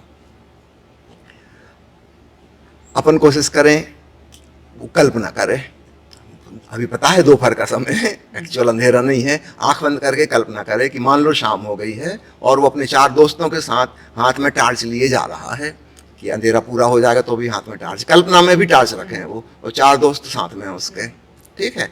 धीरे धीरे अब इस कल्पना को हम कम करते चलेंगे, 4 दोस्त नहीं, आप अकेले ही हो, लेकिन टार्च हाथ में है, डरो नहीं, अंधेरे में कल्पना में चलो, ठीक है। अब धीरे धीरे हम बढ़ाते जाएंगे, अब टार्च छोड़ के जाओ, कोई बात नहीं, अंधेरा है, लेकिन इतना अंधेरा कभी नहीं होता कि दिखाई ना दे, ना, चांद तारों की रोशनी है, दिखाई दे रहा है। 15-20 दिन में वो इसको स्वीकार कर लेगा। अब हम कहेंगे अब रियलिटी में चलो आज शाम से शुरू करते हैं, 4 मित्रों के संग, और लोगों को समझा दो कि वो उसको सपोर्ट करें, है ना, उसको इस डर से बाहर निकालना है। फिर गिनती दोस्तों की कम करते जाएं, फिर धीरे धीरे टार्च भी उसकी छूट जाएगी। तो उसने वहां से शुरू किया जहां वो आराम से स्वीकार करने को तैयार था, उसको पता था मेरी कल्पना है, मान लो बहुत डर लगा तो मैं आँख खोल लूंगा, रियल में तो है नहीं। धीरे धीरे हम पाएंगे अंधेरे के प्रति वो अब डिसेंसिटाइज्ड हो गया, है ना।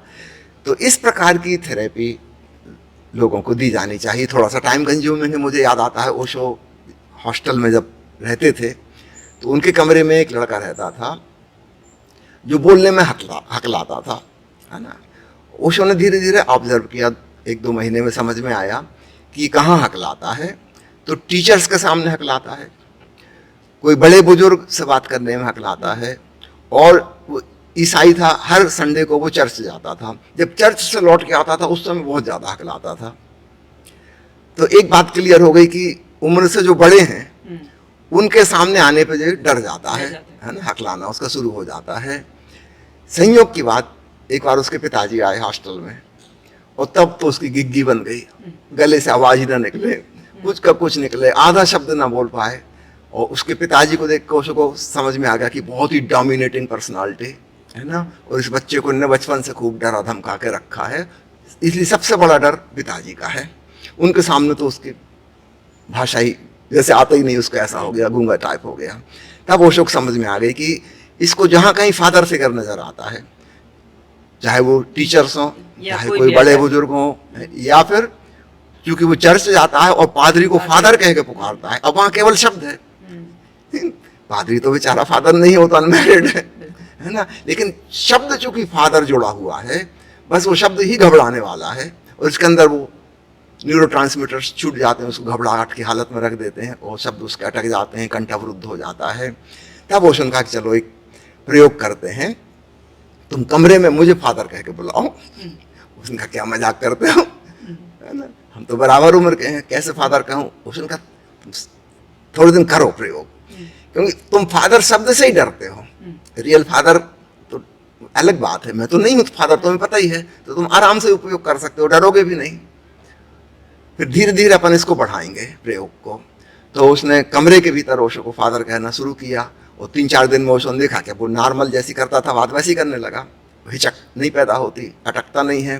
फिर ओशो ने कहा कि अब हॉस्टल में एक मीटिंग करके सब दोस्तों को बता देते हैं, तुम हॉस्टल के अंदर अंदर मुझे फादर कह के पुकारोगे, और कोई इसमें तुम्हारी हंसी नहीं उड़ाएगा, मजाक नहीं उड़ाएगा। तो ओशो ने सबको कन्विंस किया कि अपना फ्रेंड है, इसको अपने को इस मानसिक विकार से बाहर निकालना है, इसमें सब लोगों की मदद चाहिए, है ना। वो मुझे फादर कहेगा, कोई इसमें मजाक नहीं उड़ाना, हंसी नहीं करना, उसकी आलोचना नहीं करना।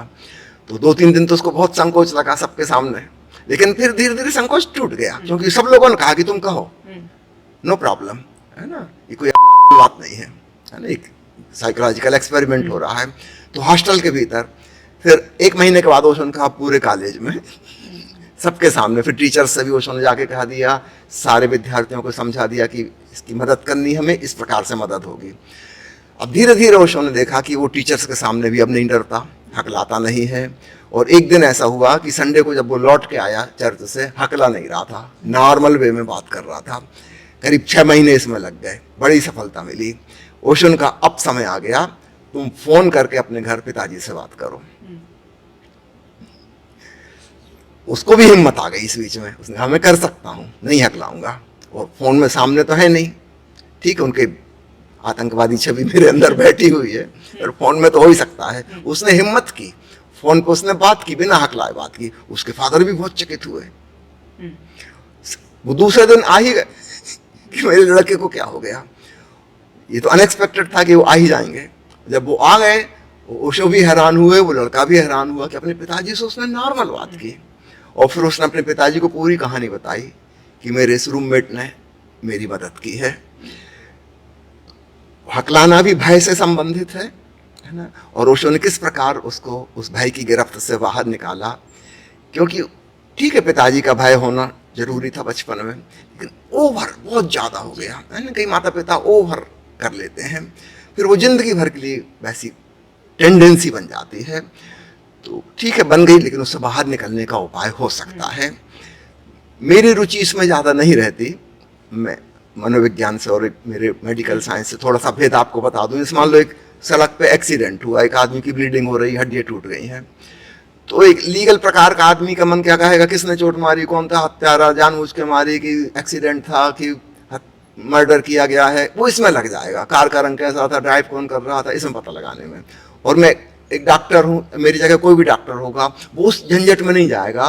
वो कहेगा अभी इसकी ब्लीडिंग कैसे रोकें, इसकी हड्डी टूट गई, वहाँ एक स्प्लिंट बांधा जाए और एम्बुलेंस को बुला के हॉस्पिटल लेके चलें। इसको बचाना जरूरी है, बचाए उसकी हिस्ट्री में जाने की, किसने चोट मारी, क्यों मारी, दुश्मनी थी क्या पहले से, है ना। उस झंझट में नहीं जाएंगे। तो ये दो अलग अलग प्रकार की अप्रोच हो जाती है। एक पुलिस वाले की अप्रोच है, एक डॉक्टर की अप्रोच है ना। डॉक्टर की अप्रोच है कि अब भी वर्तमान में क्या करना है और आगे क्या करना है, नेक्स्ट उसकी प्लानिंग, है ना। पुलिस वाले की अप्रोच हो जाएगी, वहाँ जासूसी करनी है, खुद भी खोजबीन करनी है, न्याय अन्याय क्या हुआ क्या नहीं हुआ है। तो मेरी अप्रोच ज़्यादा इस पर रहती है कि अब भी क्या समस्या है ना, और उसको अपन कैसे सॉल्व कर सकते हैं, इस पे ज़्यादा मेरी एम्फेसिस रहती है। नेचुरली आपकी ट्रेनिंग दूसरे प्रकार से हुई है, उसका भी उपयोग है ना। जैसे ओशो ने इसमें पता लगाया कि इसका डर आता कहाँ से, वो पिताजी से आया, है ना, तो फिर उसका हल निकाल लिया, तो वो भी उपयोगी है।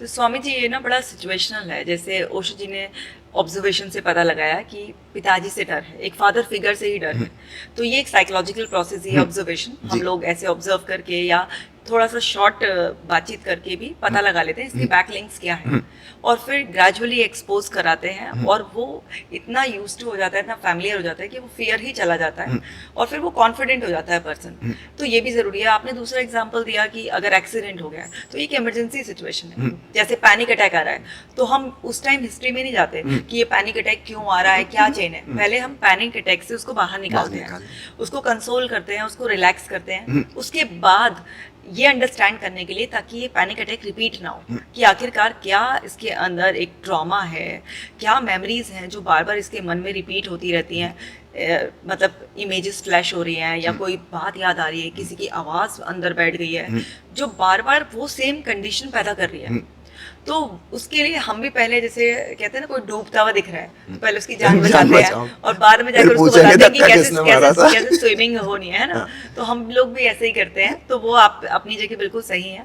तो मनोविज्ञान बेसिकली, जो आपसे बातचीत कर कर मुझे एक बड़ा अच्छा महसूस हो रहा है कि जैसे हम लोग भी कैथारसिस में, या जैसे ब्रीदिंग मेडिटेशन को बड़ा महत्व देते हैं, या आपने ट्रांसफॉर्मेशन की बात कही तो हम एक्सेप्टेंस एंड कमिटमेंट थेरेपी, या अभी आपने एक्सपोजर थेरेपी की बात करी, तो ये सब बहुत अच्छा है। क्योंकि शायद ओशो जी को भी इतना पढ़ा सुना और भी अध्यात्म से जुड़ने की वजह से साइकोलॉजी को हमने एक हायर लेवल से ब्लेंड करके प्रैक्टिस की। अच्छा बाकियों का मुझे पता नहीं, बट जो मेरी अपनी प्रैक्टिस में है, तो मैंने इस तरीके का वो किया।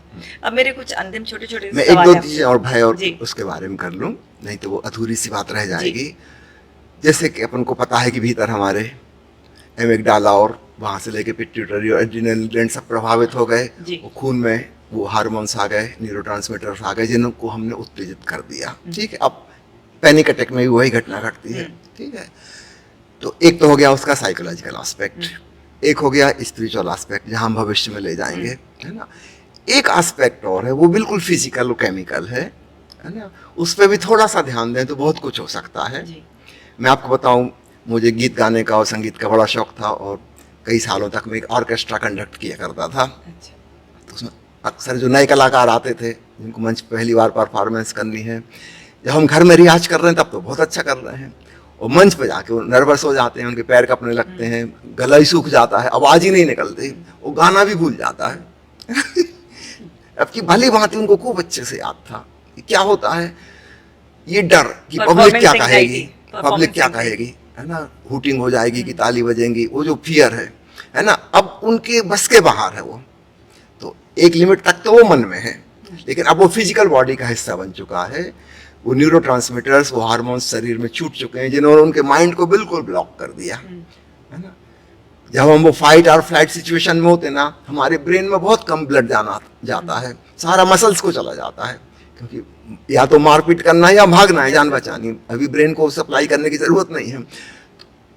दिमाग हमारा ठप्प पड़ जाता है, हम जो भी डिसीजन लेंगे वो गलत होगा, हमारा इंटेलेक्चुअल उस समय काम नहीं कर रही, और अच्छा खासा जो गाना याद था वो भूल जाएंगे, याद ही नहीं आएगा, शब्द ही याद नहीं आएगा।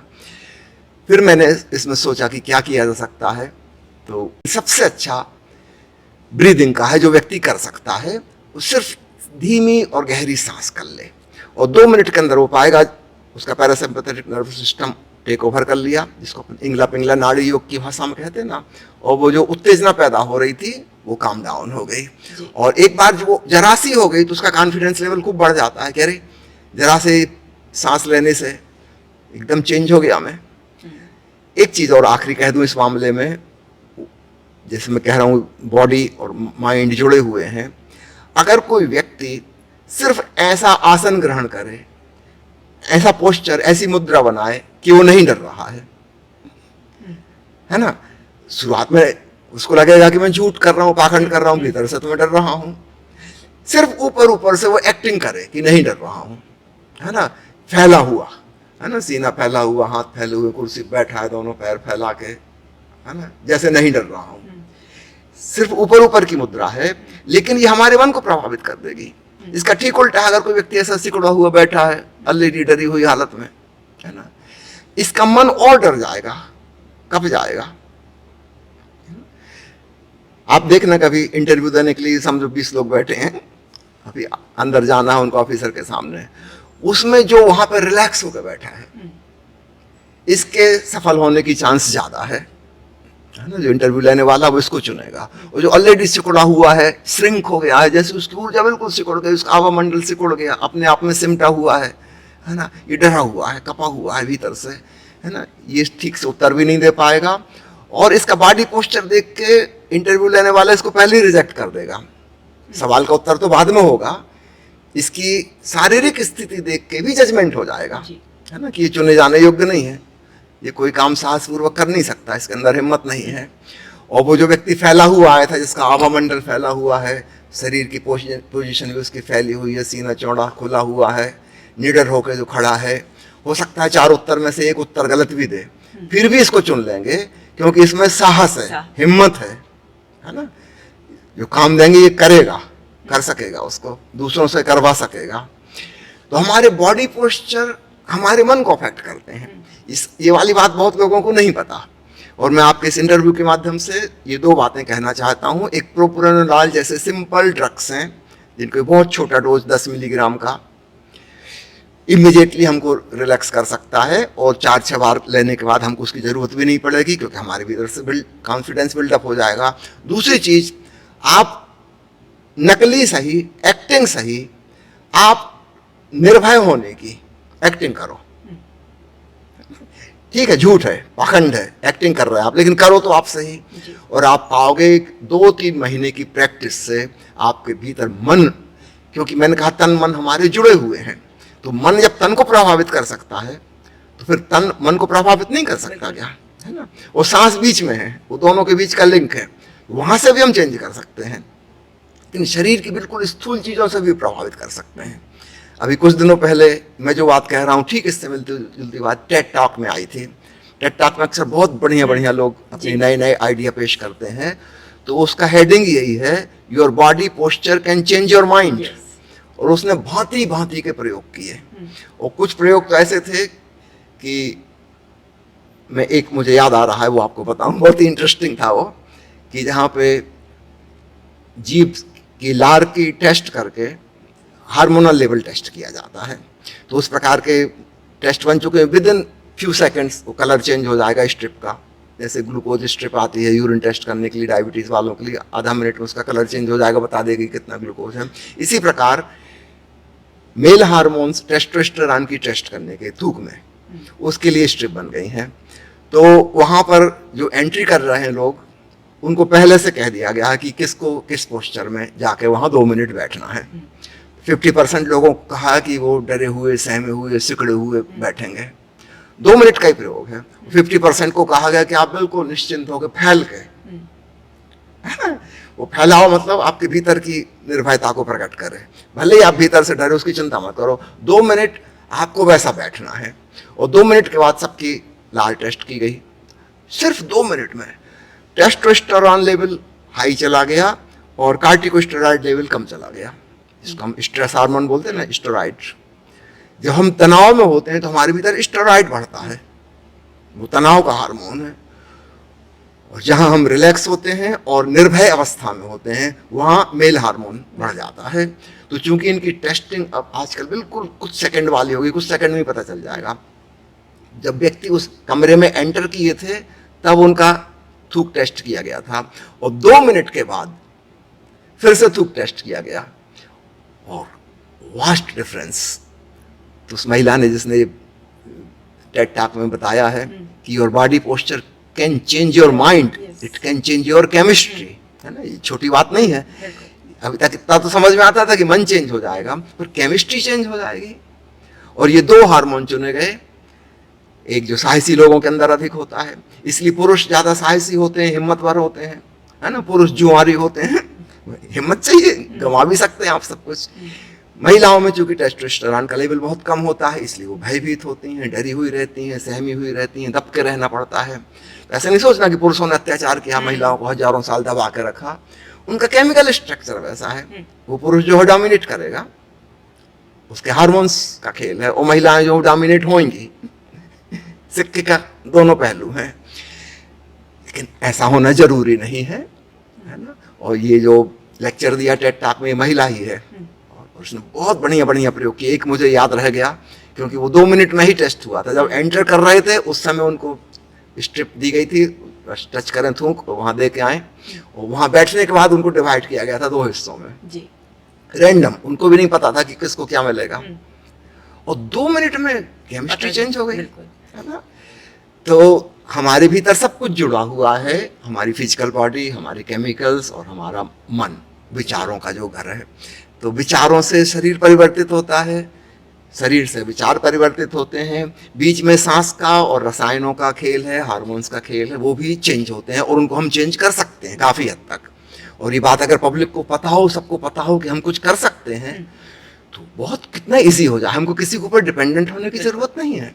आप सिर्फ निर्भय होने की कल्पना करें, है ना, जस्ट विजुअलाइज कि वो जिन चीज़ों से आप डरते हैं वो सिचुएशन है, और मैं निडर होकर वहां हूँ मौजूद और नहीं डर रहा।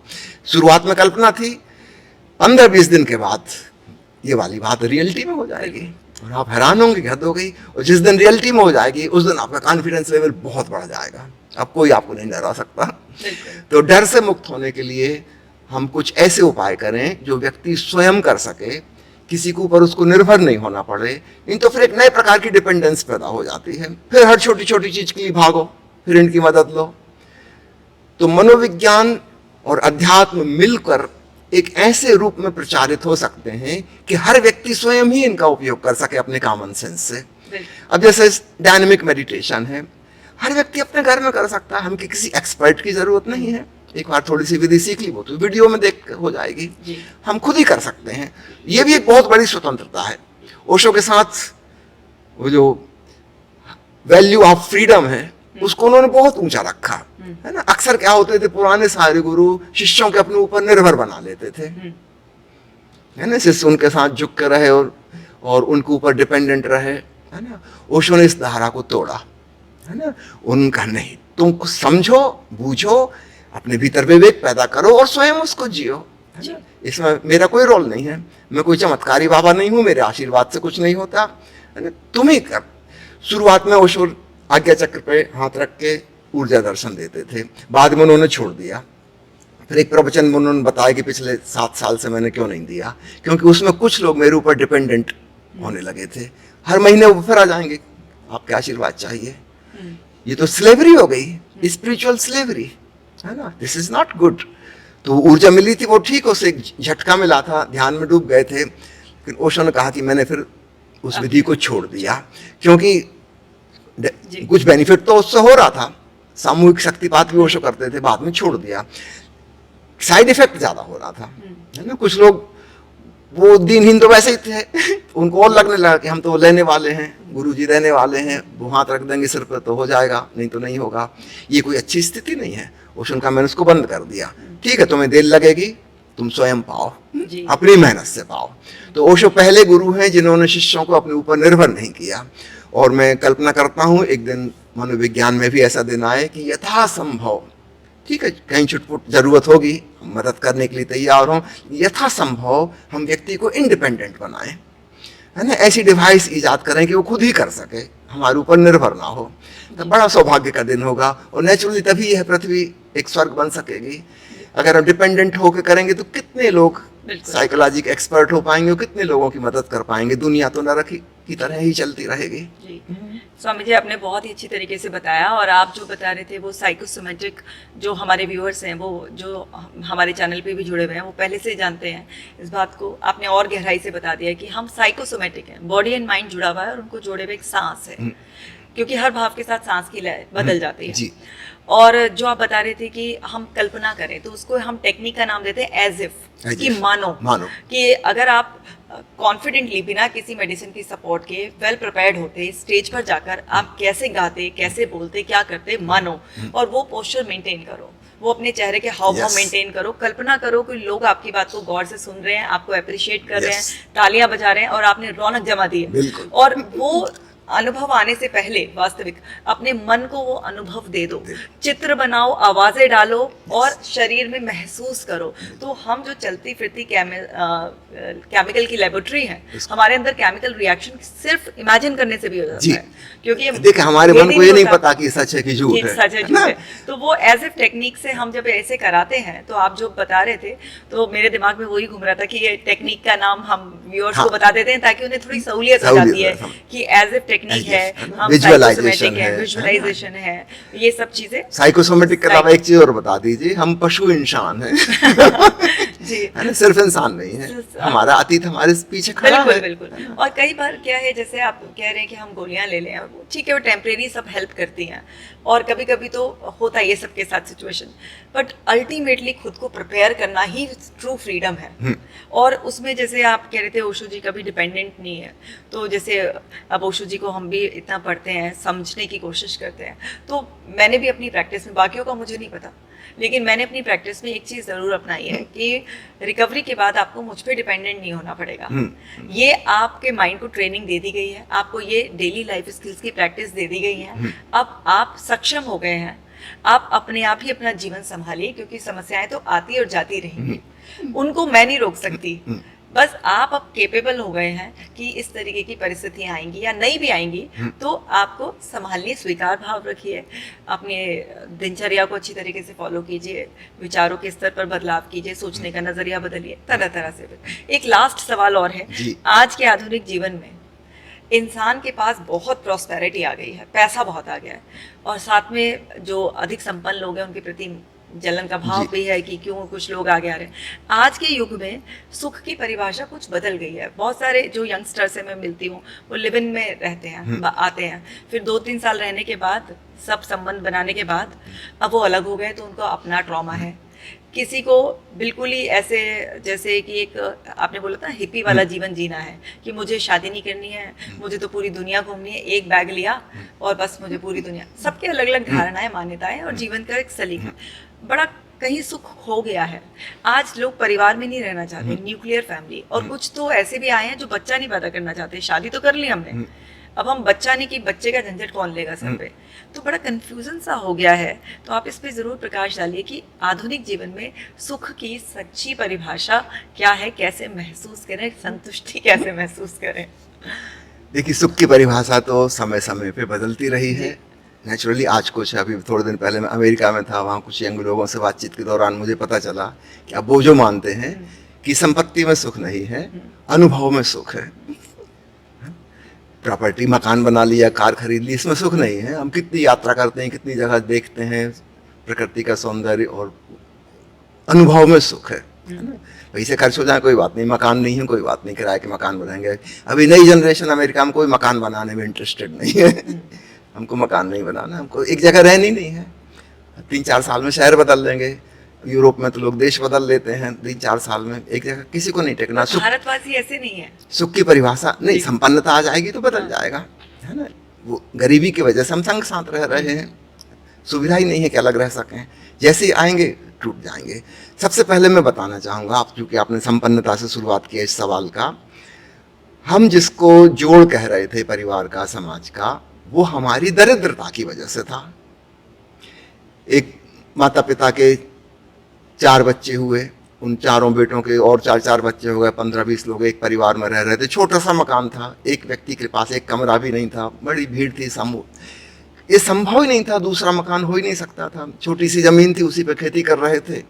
उसका बंटवारा कर देंगे तो कुछ बचेगा ही नहीं, खेती लायक ही नहीं बचेगा। तो मजबूरी थी, लाचारी थी, उनको साथ रहना पड़ रहा था।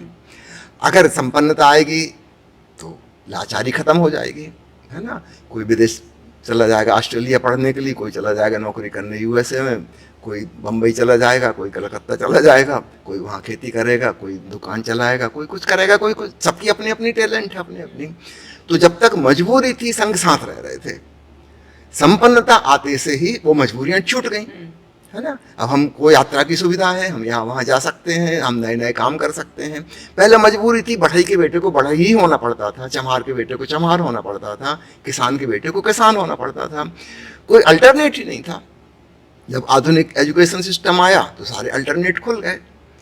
अब वो बढ़ई का बेटा चाहे तो बढ़ई बने, चाहे तो डॉक्टर बने, चाहे इंजीनियर बने, चाहे वो चुनाव लड़के मंत्री बन जाए, चाहे वो विदेश जाकर सेटल हो जाए, बहुत सारे अल्टरनेट हैं। तो जैसे ही स्वतंत्रता आई, संपन्नता के साथ विकल्प खुल गए। और फिर वो मजबूरी थी, 3-4 देवरानी जेठानियों को एक साथ रहना पड़ रहा था सास के संग। यद्यपि खुश कोई नहीं था, पूरा नरक था, लेकिन कोई विकल्प ही नहीं था। अब जैसे ही मौका मिला कि 4 भाइयों के अलग अलग मकान हो सकते हैं, इतना पैसा है तो अलग अलग हो जाएंगे, अलग अलग शहर में हो सकते हैं वो अलग अलग शहर में चले जाएंगे, अलग अलग देश में हो सकते हैं तो और दूर निकल जाएंगे। तो इसमें ऐसा नहीं समझिए कि प्रेम नष्ट हो गया। जिसको हम प्रेम समझ रहे थे वो एक लाचारी थी, मजबूरी थी, गरीबी उसकी वजह थी। अगर गरीबी हट जाएगी तो नेचुरली सब अपनी अपनी स्वतंत्रता पूर्वक, अपनी अपनी शिक्षा अनुसार जिसको जो अच्छा लगेगा वो वह काम करेगा, वहां चला जाएगा। अब आती है दूसरी बात, लिव इन रिलेशन वाली बात। शादी भी एक मजबूरी थी, है ना। पुराने ज़माने में अगर आप याद करें शादी की शुरुआत कब हुई, पुराने ज़माने में कबीले थे, 300-400 लोग इकट्ठे रहते थे, एक बड़ा झुंड, है ना। और जहाँ वो रह रहे हैं जंगल में, थोड़े दिनों में वहाँ पे खाने पीने की चीज़ें खत्म हो गई, 300-400 लोग रहेंगे, वहाँ से मूव करना होगा, कहीं और जाना होगा, फिर भोजन की तलाश में इकट्ठे झुंड रहते थे। अपन वही चीज़ अपने पूर्वजों में देखते हैं, वन मानुसों में देख लें, बंदरों में देख लें, एक ग्रुप रहता है ना, उसमें एक लीडर रहता है, उनका मुखिया जो सबसे ज़्यादा ताकतवर है, उसका कब्जा सब पर रहता है, उसकी मान के सबको चलना पड़ता है। जब एग्रीकल्चर की शुरुआत हुई, है ना, कि हम खुद खेती कर सकते हैं, अब हमें भोजन के लिए यहाँ वहाँ भटकना नहीं पड़ेगा, तो पहली बार लोगों ने सीखा कि अपन खुद ही ज़मीन साफ कर लें, खुद ही फसल उगाएंगे, पास में नदी या तालाब के किनारे, वहाँ पानी का इंतजाम है, फसल पैदा करेंगे। अब यहाँ से पर्सनल प्रॉपर्टी शुरू होती है। जिन लोगों ने वो ज़मीन तैयार की है वो मानेंगे हमारी ज़मीन है, वो किसी दूसरे को, ग्रुप वाले को वहाँ नहीं घुसने देंगे, और वो झोंपड़ी बनाकर वहाँ रहने लगे। पहले झोंपड़ी की ज़रूरत ही नहीं थी, तो खाना बदोश थे, चलते फिरते थे, एक ही जगह टिक ही नहीं सकते थे, वहाँ का भोजन पानी खत्म हो जाएगा, आगे बढ़ना पड़ेगा। अब एक जगह रहना है तो निवास बन गया, झोंपड़ी बन गई, फिर ये बकरी पालने लगे, गाय पालने लगे, बैलों का उपयोग करने सीख गए, फिर कुआं खोद लिया, पानी निकालने लगे। ना अब यहाँ से एग्रीकल्चर शुरुआत हुई, यहाँ से आया सवाल पर्सनल प्रॉपर्टी का। अभी भी बड़े बड़े ग्रुप थे, लेकिन अब संयुक्त परिवार के रूप में आ गए। और विवाह वहाँ से शुरू हुआ जब व्यक्ति को लगा कि मैंने जो जमीन तैयार की है, जो जानवर पाले हैं, ये मेरे ही बच्चे को मिले। तो कबीला युग में तो ये तय नहीं हो सकता था कि इनका बाप कौन है, उसकी कोई जरूरत ही नहीं थी, क्योंकि पर्सनल प्रॉपर्टी थी नहीं, है ना। जहाँ भोजन मिलेगा वहीं चले जाएंगे। अब पर्सनल प्रॉपर्टी हुई, वहां से मोह का एक्सटेंशन कि जो मेरा है वो मेरे को ही मिले। तो वहां पे फिर कब्जा जमाना शुरू हुआ। पुरुष एक स्त्री पर कब्जा जमा लेगा, वो किसी से संबंधित नहीं हो सकती। क्यों? क्योंकि पक्का हो जाए कि इससे जो बच्चे हुए वो मेरे बच्चे हैं, ताकि मैं निश्चिंत मर सकूं कि मैं अपनी झोंपड़ी और अपनी जमीन जो मैंने जिंदगी भर में तैयार की, खेती योग्य मेरे गाय भैंस, मैं अपने बेटे को देके जा रहा हूँ। वहां से शुरुआत हुई विवाह की। अब आज की सिचुएशन पूरी बदल चुकी, उसमें से कुछ भी नहीं बचा वो पुरानी वाली चीज़ों में से। आज हर व्यक्ति संपन्न है, स्त्रियां पढ़ी लिखी हो गई, वो इंडिपेंडेंट हो गई, वो खुद अपना काम कर रही हैं, और एक सुरक्षित माहौल है। चलो गरीब देशों में शायद उतना सुरक्षित नहीं है, लेकिन अमीर देशों में तो बिल्कुल सुरक्षित है सबके लिए। किसी को ऐसा महसूस नहीं होता कि रात के 11 बज गए हम घर से बाहर नहीं निकल सकते, लड़की हैं, किसी को ऐसा नहीं लगता, सब सुरक्षित हैं।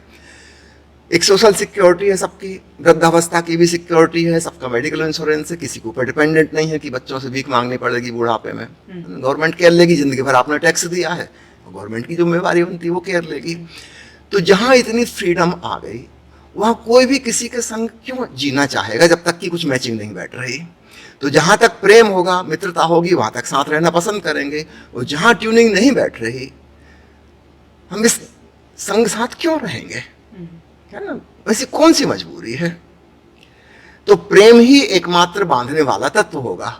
अगर वो नहीं है तो भी राम राम, है ना। आप अपने गांव जाओ, अपनी जगह जाएं, साथ रहने की कोई जरूरत नहीं है। तो पुराने जमाने में मजबूरी थी। वो बड़ा कबीला 300-400 लोगों का टूट के संयुक्त परिवार बना। कालांतर में समझो 20वीं सदी की शुरुआत में संयुक्त परिवार टूट के एकल परिवार बना, है ना, क्योंकि पहले संयुक्त परिवार में रहना मजबूरी थी।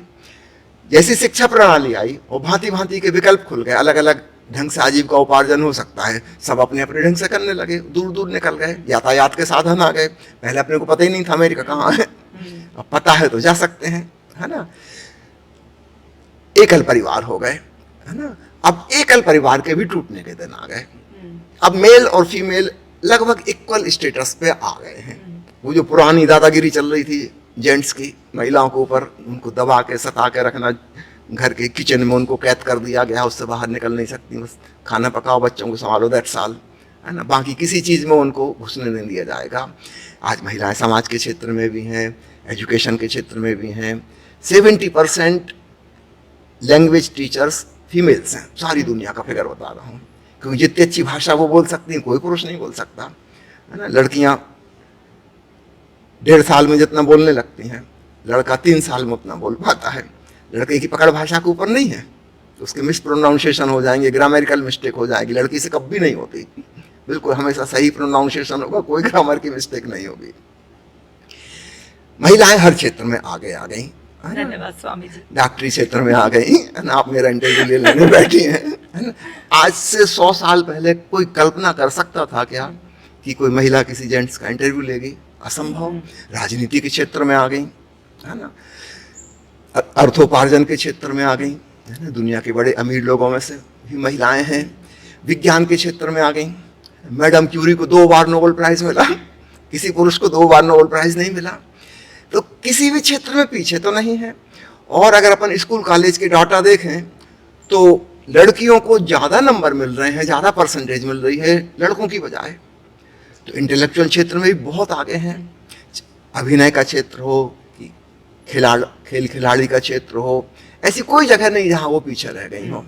अगर आज की दुनिया में पुरुष सोचते हैं कि पुराने उनके पूर्वजों की तरह वो स्त्रियों पर कब्जा जमा के और डोमिनेट करते रहें, अब ये संभव नहीं है। नारी मुक्ति आंदोलन, वुमेन लिबरेशन मूवमेंट 50 साल पहले शुरू हुआ था और लगभग अब बराबर के तल पर दोनों आके खड़े हो गए। और इस स्थिति को मैं बहुत अच्छी मानता हूँ। पहले वो एक मालिक और दासी की तरह जीते थे। पत्नी का मतलब ही था चरणों की दासी, और पति शब्द का ही अर्थ होता है मालिक, द ओनर। ये शब्द ही बड़े गंदे हैं, है ना। हम बेहतर शब्द उपयोग करें, फ्रेंड्स, है ना, जहाँ पे एक समानता के तल पर है, बराबरी का व्यवहार है, और जब तक एक दूसरे को पसंद कर रहे हैं तब तक ठीक है। जहाँ पे हमें ऐसा हो गया कि दुख ज़्यादा सुख कम मिल रहे हैं, वहाँ हम विदा हो जाएं, ना दूसरे के जीवन को नरक बनाएं और ना खुद दुख भोगें। हो सकता है कहीं दूसरी सिचुएशन में हम बेहतर फील कर सकें। तो जैसे हम मित्रों के बीच में कोई कानूनी बंधन नहीं रखते, है ना, और इसलिए ऐसे में मित्रता जिंदगी भर भी चल सकती है, कोई कानूनी बंधन नहीं है। किसी मित्र से आपको तलाक लेने कानून और कोर्ट कचहरी के चक्कर नहीं लगाने पड़ सकते, किससे हम दोस्ती तोड़ना चाहते हैं, बचपन का दोस्त मगर अब खत्म, नहीं, कोई जरूरत नहीं है भाई, आपके बीच की बात थी, है ना, जब तक आपकी पट रही थी तो दोस्त थे, नहीं है तो कोई बात ही नहीं, बात खत्म हो गई, है ना, इसका कोई शोरगुल हल्ला मचाने की जरूरत भी नहीं।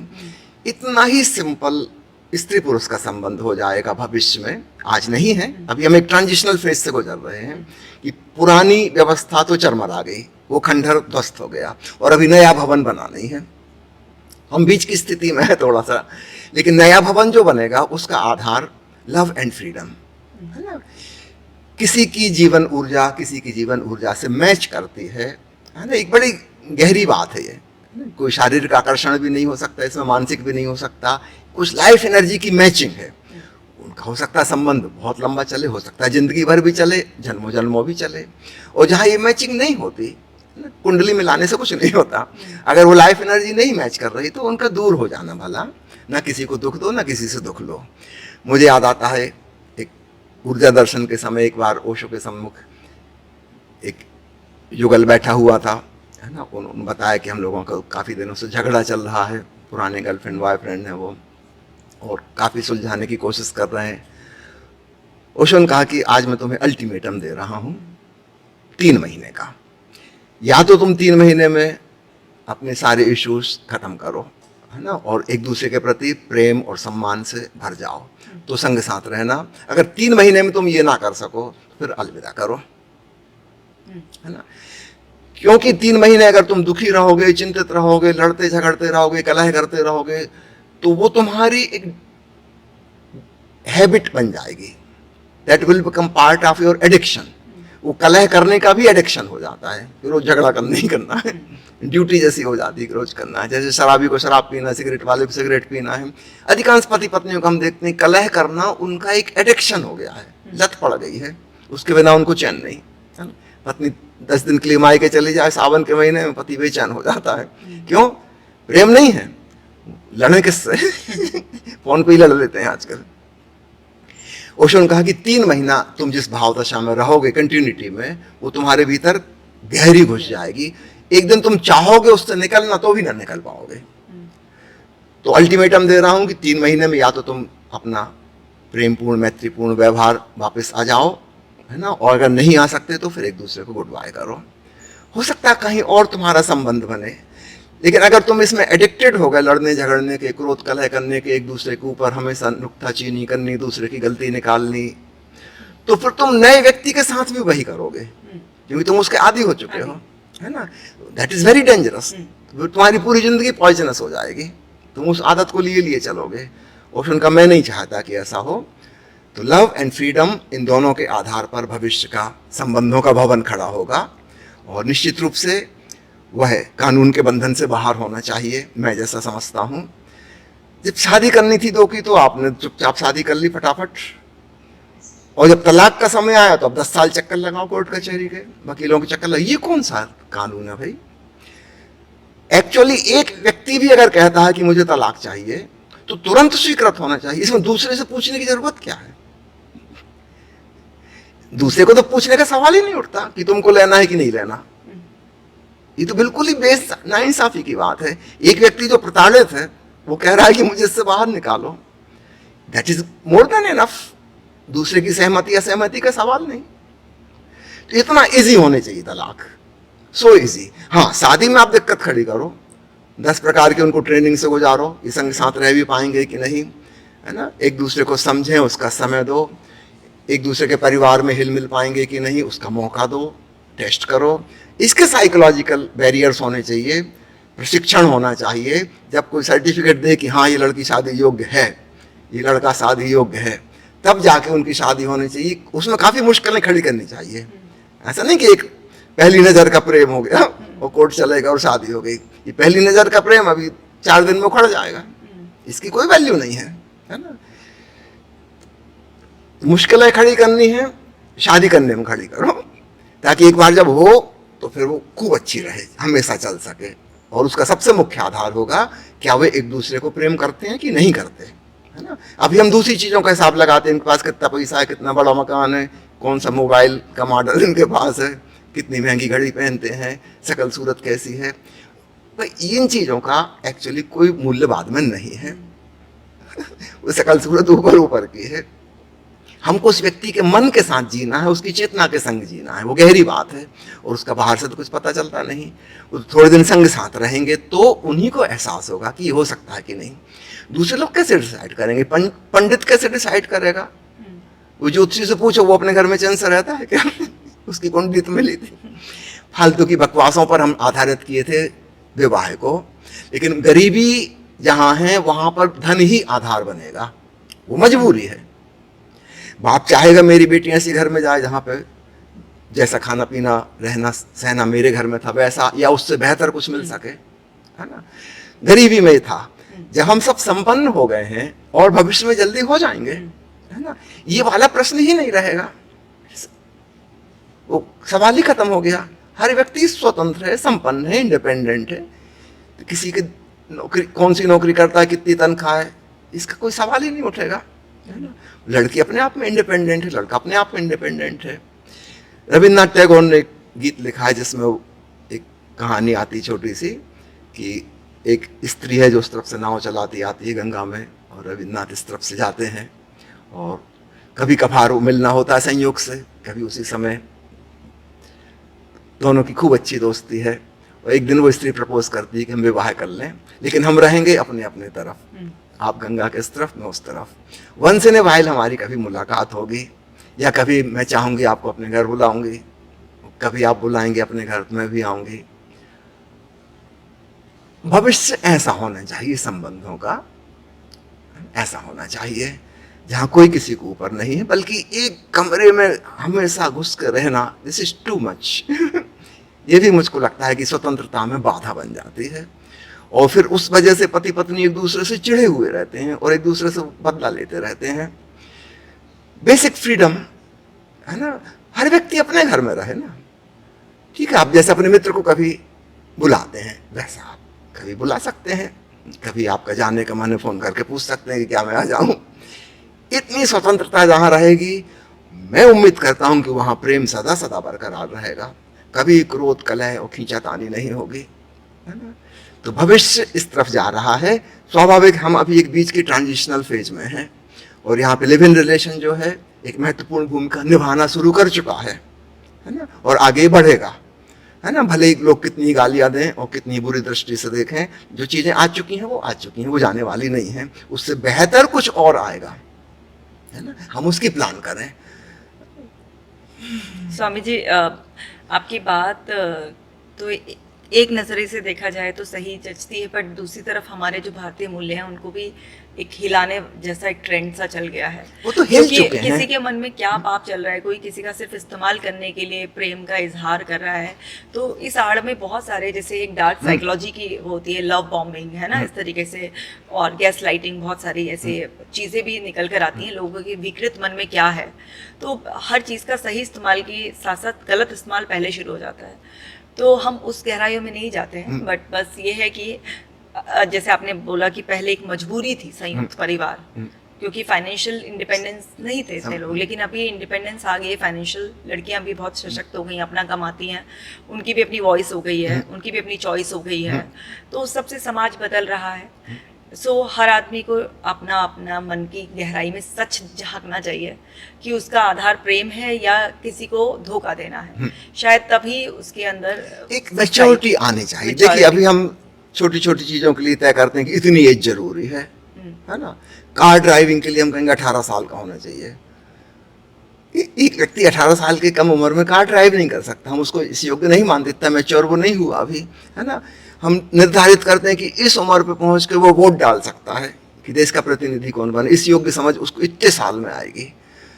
शादी तो इसके और बाद में आनी चाहिए कि वो अपने योग्य पार्टनर चुन पाएगा कि नहीं चुन पाएगा, उस उम्र के पहले तो अलाउड ही नहीं होने चाहिए, है ना। उसका एक्सपोजर होने दो, समझने दो कहाँ धोखा है। ठीक है, धोखा भी खाएंगे 2-4 बार, लेकिन उससे गुजरना जरूरी, तभी मैच्योरिटी आएगी।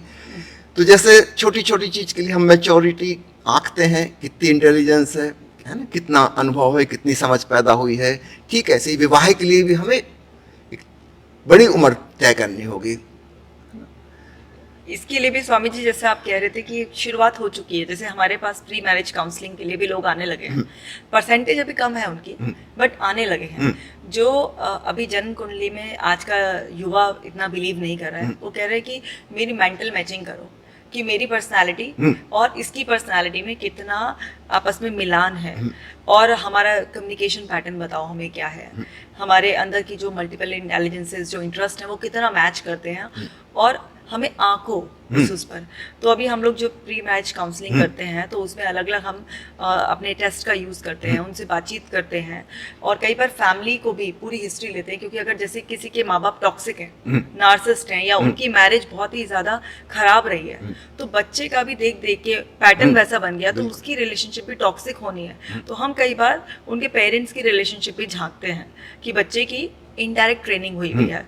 तो अभी लोगों का एक परसेंटेज अवेयर हो रहा है, और जो सहायक भी है बहुत ज़्यादा, क्योंकि जनता ही इतनी है, सबको एक क्राइटेरिया में फिट नहीं किया जा सकता। जैसे आपने बोला कि 18 वर्ष का वोट कहा जाता है, या कुछ भी, हम क्राइटेरिया तो समाज में बनाना पड़ेगा, वरना सब अपने अपने नियमों को तोड़कर चलेंगे तो बड़ी और विकृति फैल जाएगी। बट लेकिन उस क्राइटेरिया में सब तो कभी भी फिट ना हुए थे, ना होंगे। उसमें कुछ एक्सेप्शन हमेशा रहेंगे, एक्सेप्शन हमेशा रहेंगे, बट एक ऐसा होना चाहिए जनरल रूल कि जिससे जो लोग अपने रूल्स नहीं बना सकते, या जो इतना इंटेलेक्चुअल लेवल पर हाई नहीं है, वो एटलीस्ट एक सुविधा से आगे बढ़ सके। ये खुशी की बात है जो आपने बताई कि आज के युवक युवती बहुत अवेयर हो गए हैं इस चीज के लिए। हाँ जी, है ना? वो मतलब चाहते हैं ऐसा जीवन साथी की, क्योंकि आजकल डाइवोर्स रेट बढ़ रहे हैं, उसकी वजह से इतना रिलेशनशिप इश्यूज आ रहे हैं, बच्चों पर, उनकी साइकोलॉजी पर बहुत बुरा इफेक्ट पड़ता है। मान लीजिए आपने 5 साल शादी में रहे, फिर डाइवोर्स हो गया, बच्चा आ गया, अब उसकी क्या गलती है? ठीक है, उसको भुगतना पड़ेगा। उसको भुगतना पड़ेगा। तो लोग अभी अवेयर हो गए हैं, और मैंने अपनी प्रैक्टिस में देखा है कि लोग शादी भी अब सोच समझ के करने लगे। हाँ, परसेंटेज कम है अभी, ऐसा नहीं कि सब। भविष्य में देखता हूँ कि आने वाले 10-15 साल में ये बात खूब ज्यादा फैल जाएगी जी, है ना, और धीरे धीरे एक्चुअली विवाह शब्द गायब हो जाएगा, है ना। लोग इसी के लिए आएंगे पूछने की इनसे फ्रेंडशिप करनी, मेरी मैचिंग बैठेगी कि नहीं बैठेगी। अभी तो फिलहाल मैरिज के लिए आ रहे हैं कि जो है ना, कि भाई इनसे कंपैटिबिलिटी कितना है, कि हमारा रिलेशनशिप का भविष्य एक थोड़ा सा आइडिया लग जाए। अब पूरा भविष्य तो कोई नहीं बता सकता कि आज जो कंपैटिबल है कल को नॉन कंपैटिबल हो जाए, बट फिर भी एक क्लियर आइडिया सा लग जाता है कि हाँ भाई देखो, ये रहेंगे पहलू, पॉजिटिव नेगेटिव हर चीज में एडजस्टमेंट है। मैं एक छोटी सी बात और बता दूं, जो लोग व्हाट्सएप पे मुझे मैसेज भेजना चाहते हैं उनका स्वागत है। मेरा नंबर है 70-273-27372। हिंदी में बोल दूं तो तुक भी मिल जाएगी। 70-273-273-72। बहुत अच्छे। और आप फोन मत कीजिए, मैं फोन कभी नहीं उठाता, मेरा फोन बंद रहता है। लेकिन अगर आप मैसेज करेंगे, आपको ओशो की कोई किताब चाहिए, कोई ऑडियो प्रवचन चाहिए, कोई वीडियो चाहिए, फोटोग्राफ चाहिए, मेडिटेशन म्यूजिक चाहिए, वो सब फ्री ऑफ चार्ज अवेलेबल है। आप केवल मुझको लिख के भेज दीजिए आपको क्या चाहिए, और 24 घंटे के अंदर मैं उसकी लिंक आपको भेज दूंगा। स्वागत है आपका सोनीपत के दीपालपुर नामक गांव में स्थित श्री रजनीश ध्यान मंदिर में। हर महीने यहाँ पर 6-6 दिन के 2 शिविर होते हैं। बाकी के समय फिर हम बाहर दूसरे शहरों में या विदेशों में जाके शिविर लेते हैं। ऑनलाइन भी आप हमसे जुड़ सकते हैं। हर मंगलवार से लेके रविवार तक 6 दिन का कार्यक्रम आता है, सिर्फ सोमवार को 1 दिन का ब्रेक रहता है। इसमें समय का बंधन नहीं है, आप अपने अनुकूल समय जब आपको फुर्सत हो 1.5 घंटे का यह मेडिटेशन क्लास अटेंड कर सकते हैं घर बैठे। इसका कोई निश्चित शुल्क नहीं है, स्वेच्छानुसार वॉलंटरी कंट्रीब्यूशन, आप जो भी देना चाहें स्वीकार है। इसी के साथ धन्यवाद और जय ओशो। बहुत ही अच्छी बात है, और आप सब लोग जुड़िए, यहाँ आइए। और मैं भी स्वामी जी का पॉडकास्ट लेने यहाँ आई थी, और मैं यहाँ पर रुककर मैंने खुद अनुभव किया है यहाँ पर असीम प्रेम। हम स्वामी जी को अभी स्वामी जी बुला रहे हैं, लेकिन हम प्यार से बाबा बुलाते हैं यहाँ पर, और माँ को माँ बुलाते हैं। इनका असीम प्यार पाकर वास्तव में आपको ऐसा महसूस होगा कि आप एक ऐसी जगह आ गए हैं जहाँ सकारात्मक ऊर्जा है, और बेहद प्यार आपको मिलेगा, और ओशो जी की ऊर्जा आपको यहाँ पर मिलेगी। तो आप ज़रूर आइए बाबा से मिलने के लिए, आश्रम में रुकिए, ऑनलाइन ध्यान कीजिए, और ओशो जी का कोई भी आपको वीडियो का लिंक चाहिए, बुक्स का कुछ भी चाहिए, तो स्वामी जी ने जैसा बताया ही है कि आपको वो 24 घंटे के अंदर मिल जाएगा। आपने बहुत गहरे जवाब दिए जो कि हमारे सारे ही व्यूवर्स के लिए बहुत ही बेनिफिशियल रहेंगे। और आपका इतना विजडम है और ओशो जी की भी जो बातें हैं उसमें ब्लेंड कर आपने जो सब बताया बहुत अच्छा है। बीच में आपने एक बात कही थी कि आप बहुत लंबे समय तक ऑर्केस्ट्रा में शामिल रहे, तो जाते जाते 2 लाइन कोई तो गुनगुना दीजिए ताकि इस पॉडकास्ट से नॉलेज भी ले लें और आपकी मधुर आवाज़ में ये पॉडकास्ट एंड होगा, क्योंकि मेरे पास सवाल अभी भी बहुत बचे हैं और अगली बार के लिए आपके साथ बैठ जाएं तो सुबह से शाम कब हो जाए पता नहीं चलता। और ये बिल्कुल एंड करने का मन नहीं है, लेकिन क्योंकि एक सीमा तो निर्धारित करनी पड़ेगी, तो आपकी मधुर वाणी में 2 लाइनें कुछ गुनगुना दीजिए ताकि मधुर तो नहीं है जैसी है मैंने अपने आप को स्वीकार किया हुआ है, मैं हमें तो वैल्यूएशन नहीं करता। हमें तो मधुरी लगती है, आप सुना। चलिए एक पुराना गीत मुझे याद आ रहा है। तुम आज मेरे संग हंस लो, तुम आज मेरे संग गा लो, और हंसते गाते इस जीवन की उलझी राह संवारो। तुम आज मेरे संग हंस लो, तुम आज मेरे संग गा लो। बहुत बढ़िया, बहुत बढ़िया। आपका भी बहुत बहुत धन्यवाद। बहुत धन्यवाद। तो आप सभी लोग, ये जो आज ज्ञान की गंगा में आपने डुबकी लगाई है, इससे आपका जीवन में बहुत ज़्यादा परिवर्तन आएंगे। और आप इस पॉडकास्ट वीडियो को सबके साथ शेयर कीजिए ताकि ओशो जी की टीचिंग, स्वामी जी ने जो प्रकाश डाला है उस सब पर, वो बहुत लोगों तक पहुंच सके और लोग अपने जीवन को बदल सकें। जैसे कि हमने की पॉइंट्स बहुत जल्दी से मैं रिवाइज कराती हूँ कि कैथारसिस की इम्पोर्टेंस को हमने समझा कि जो भरा हुआ है उसे खाली करना ही पड़ेगा। एक्सप्रेशन का तरीका सही होना चाहिए, एक्सप्रेशन बहुत इंपॉर्टेंट है, पर एक्सप्रेशन का तरीका सही होना चाहिए आपका। आपके जो डर हैं वो एक्सपोजर से ख़त्म होंगे। आपको स्वीकार भाव रखना पड़ेगा, एक्सेप्टेंस और कमिटमेंट रखना होगा और अपनी एनर्जी को ट्रांसफॉर्म करना होगा। तो ये सारे विजडम पर्ल्स के साथ हम लेते हैं विदा और मिलेंगे फिर नए एपिसोड में नए गेस्ट के साथ। धन्यवाद।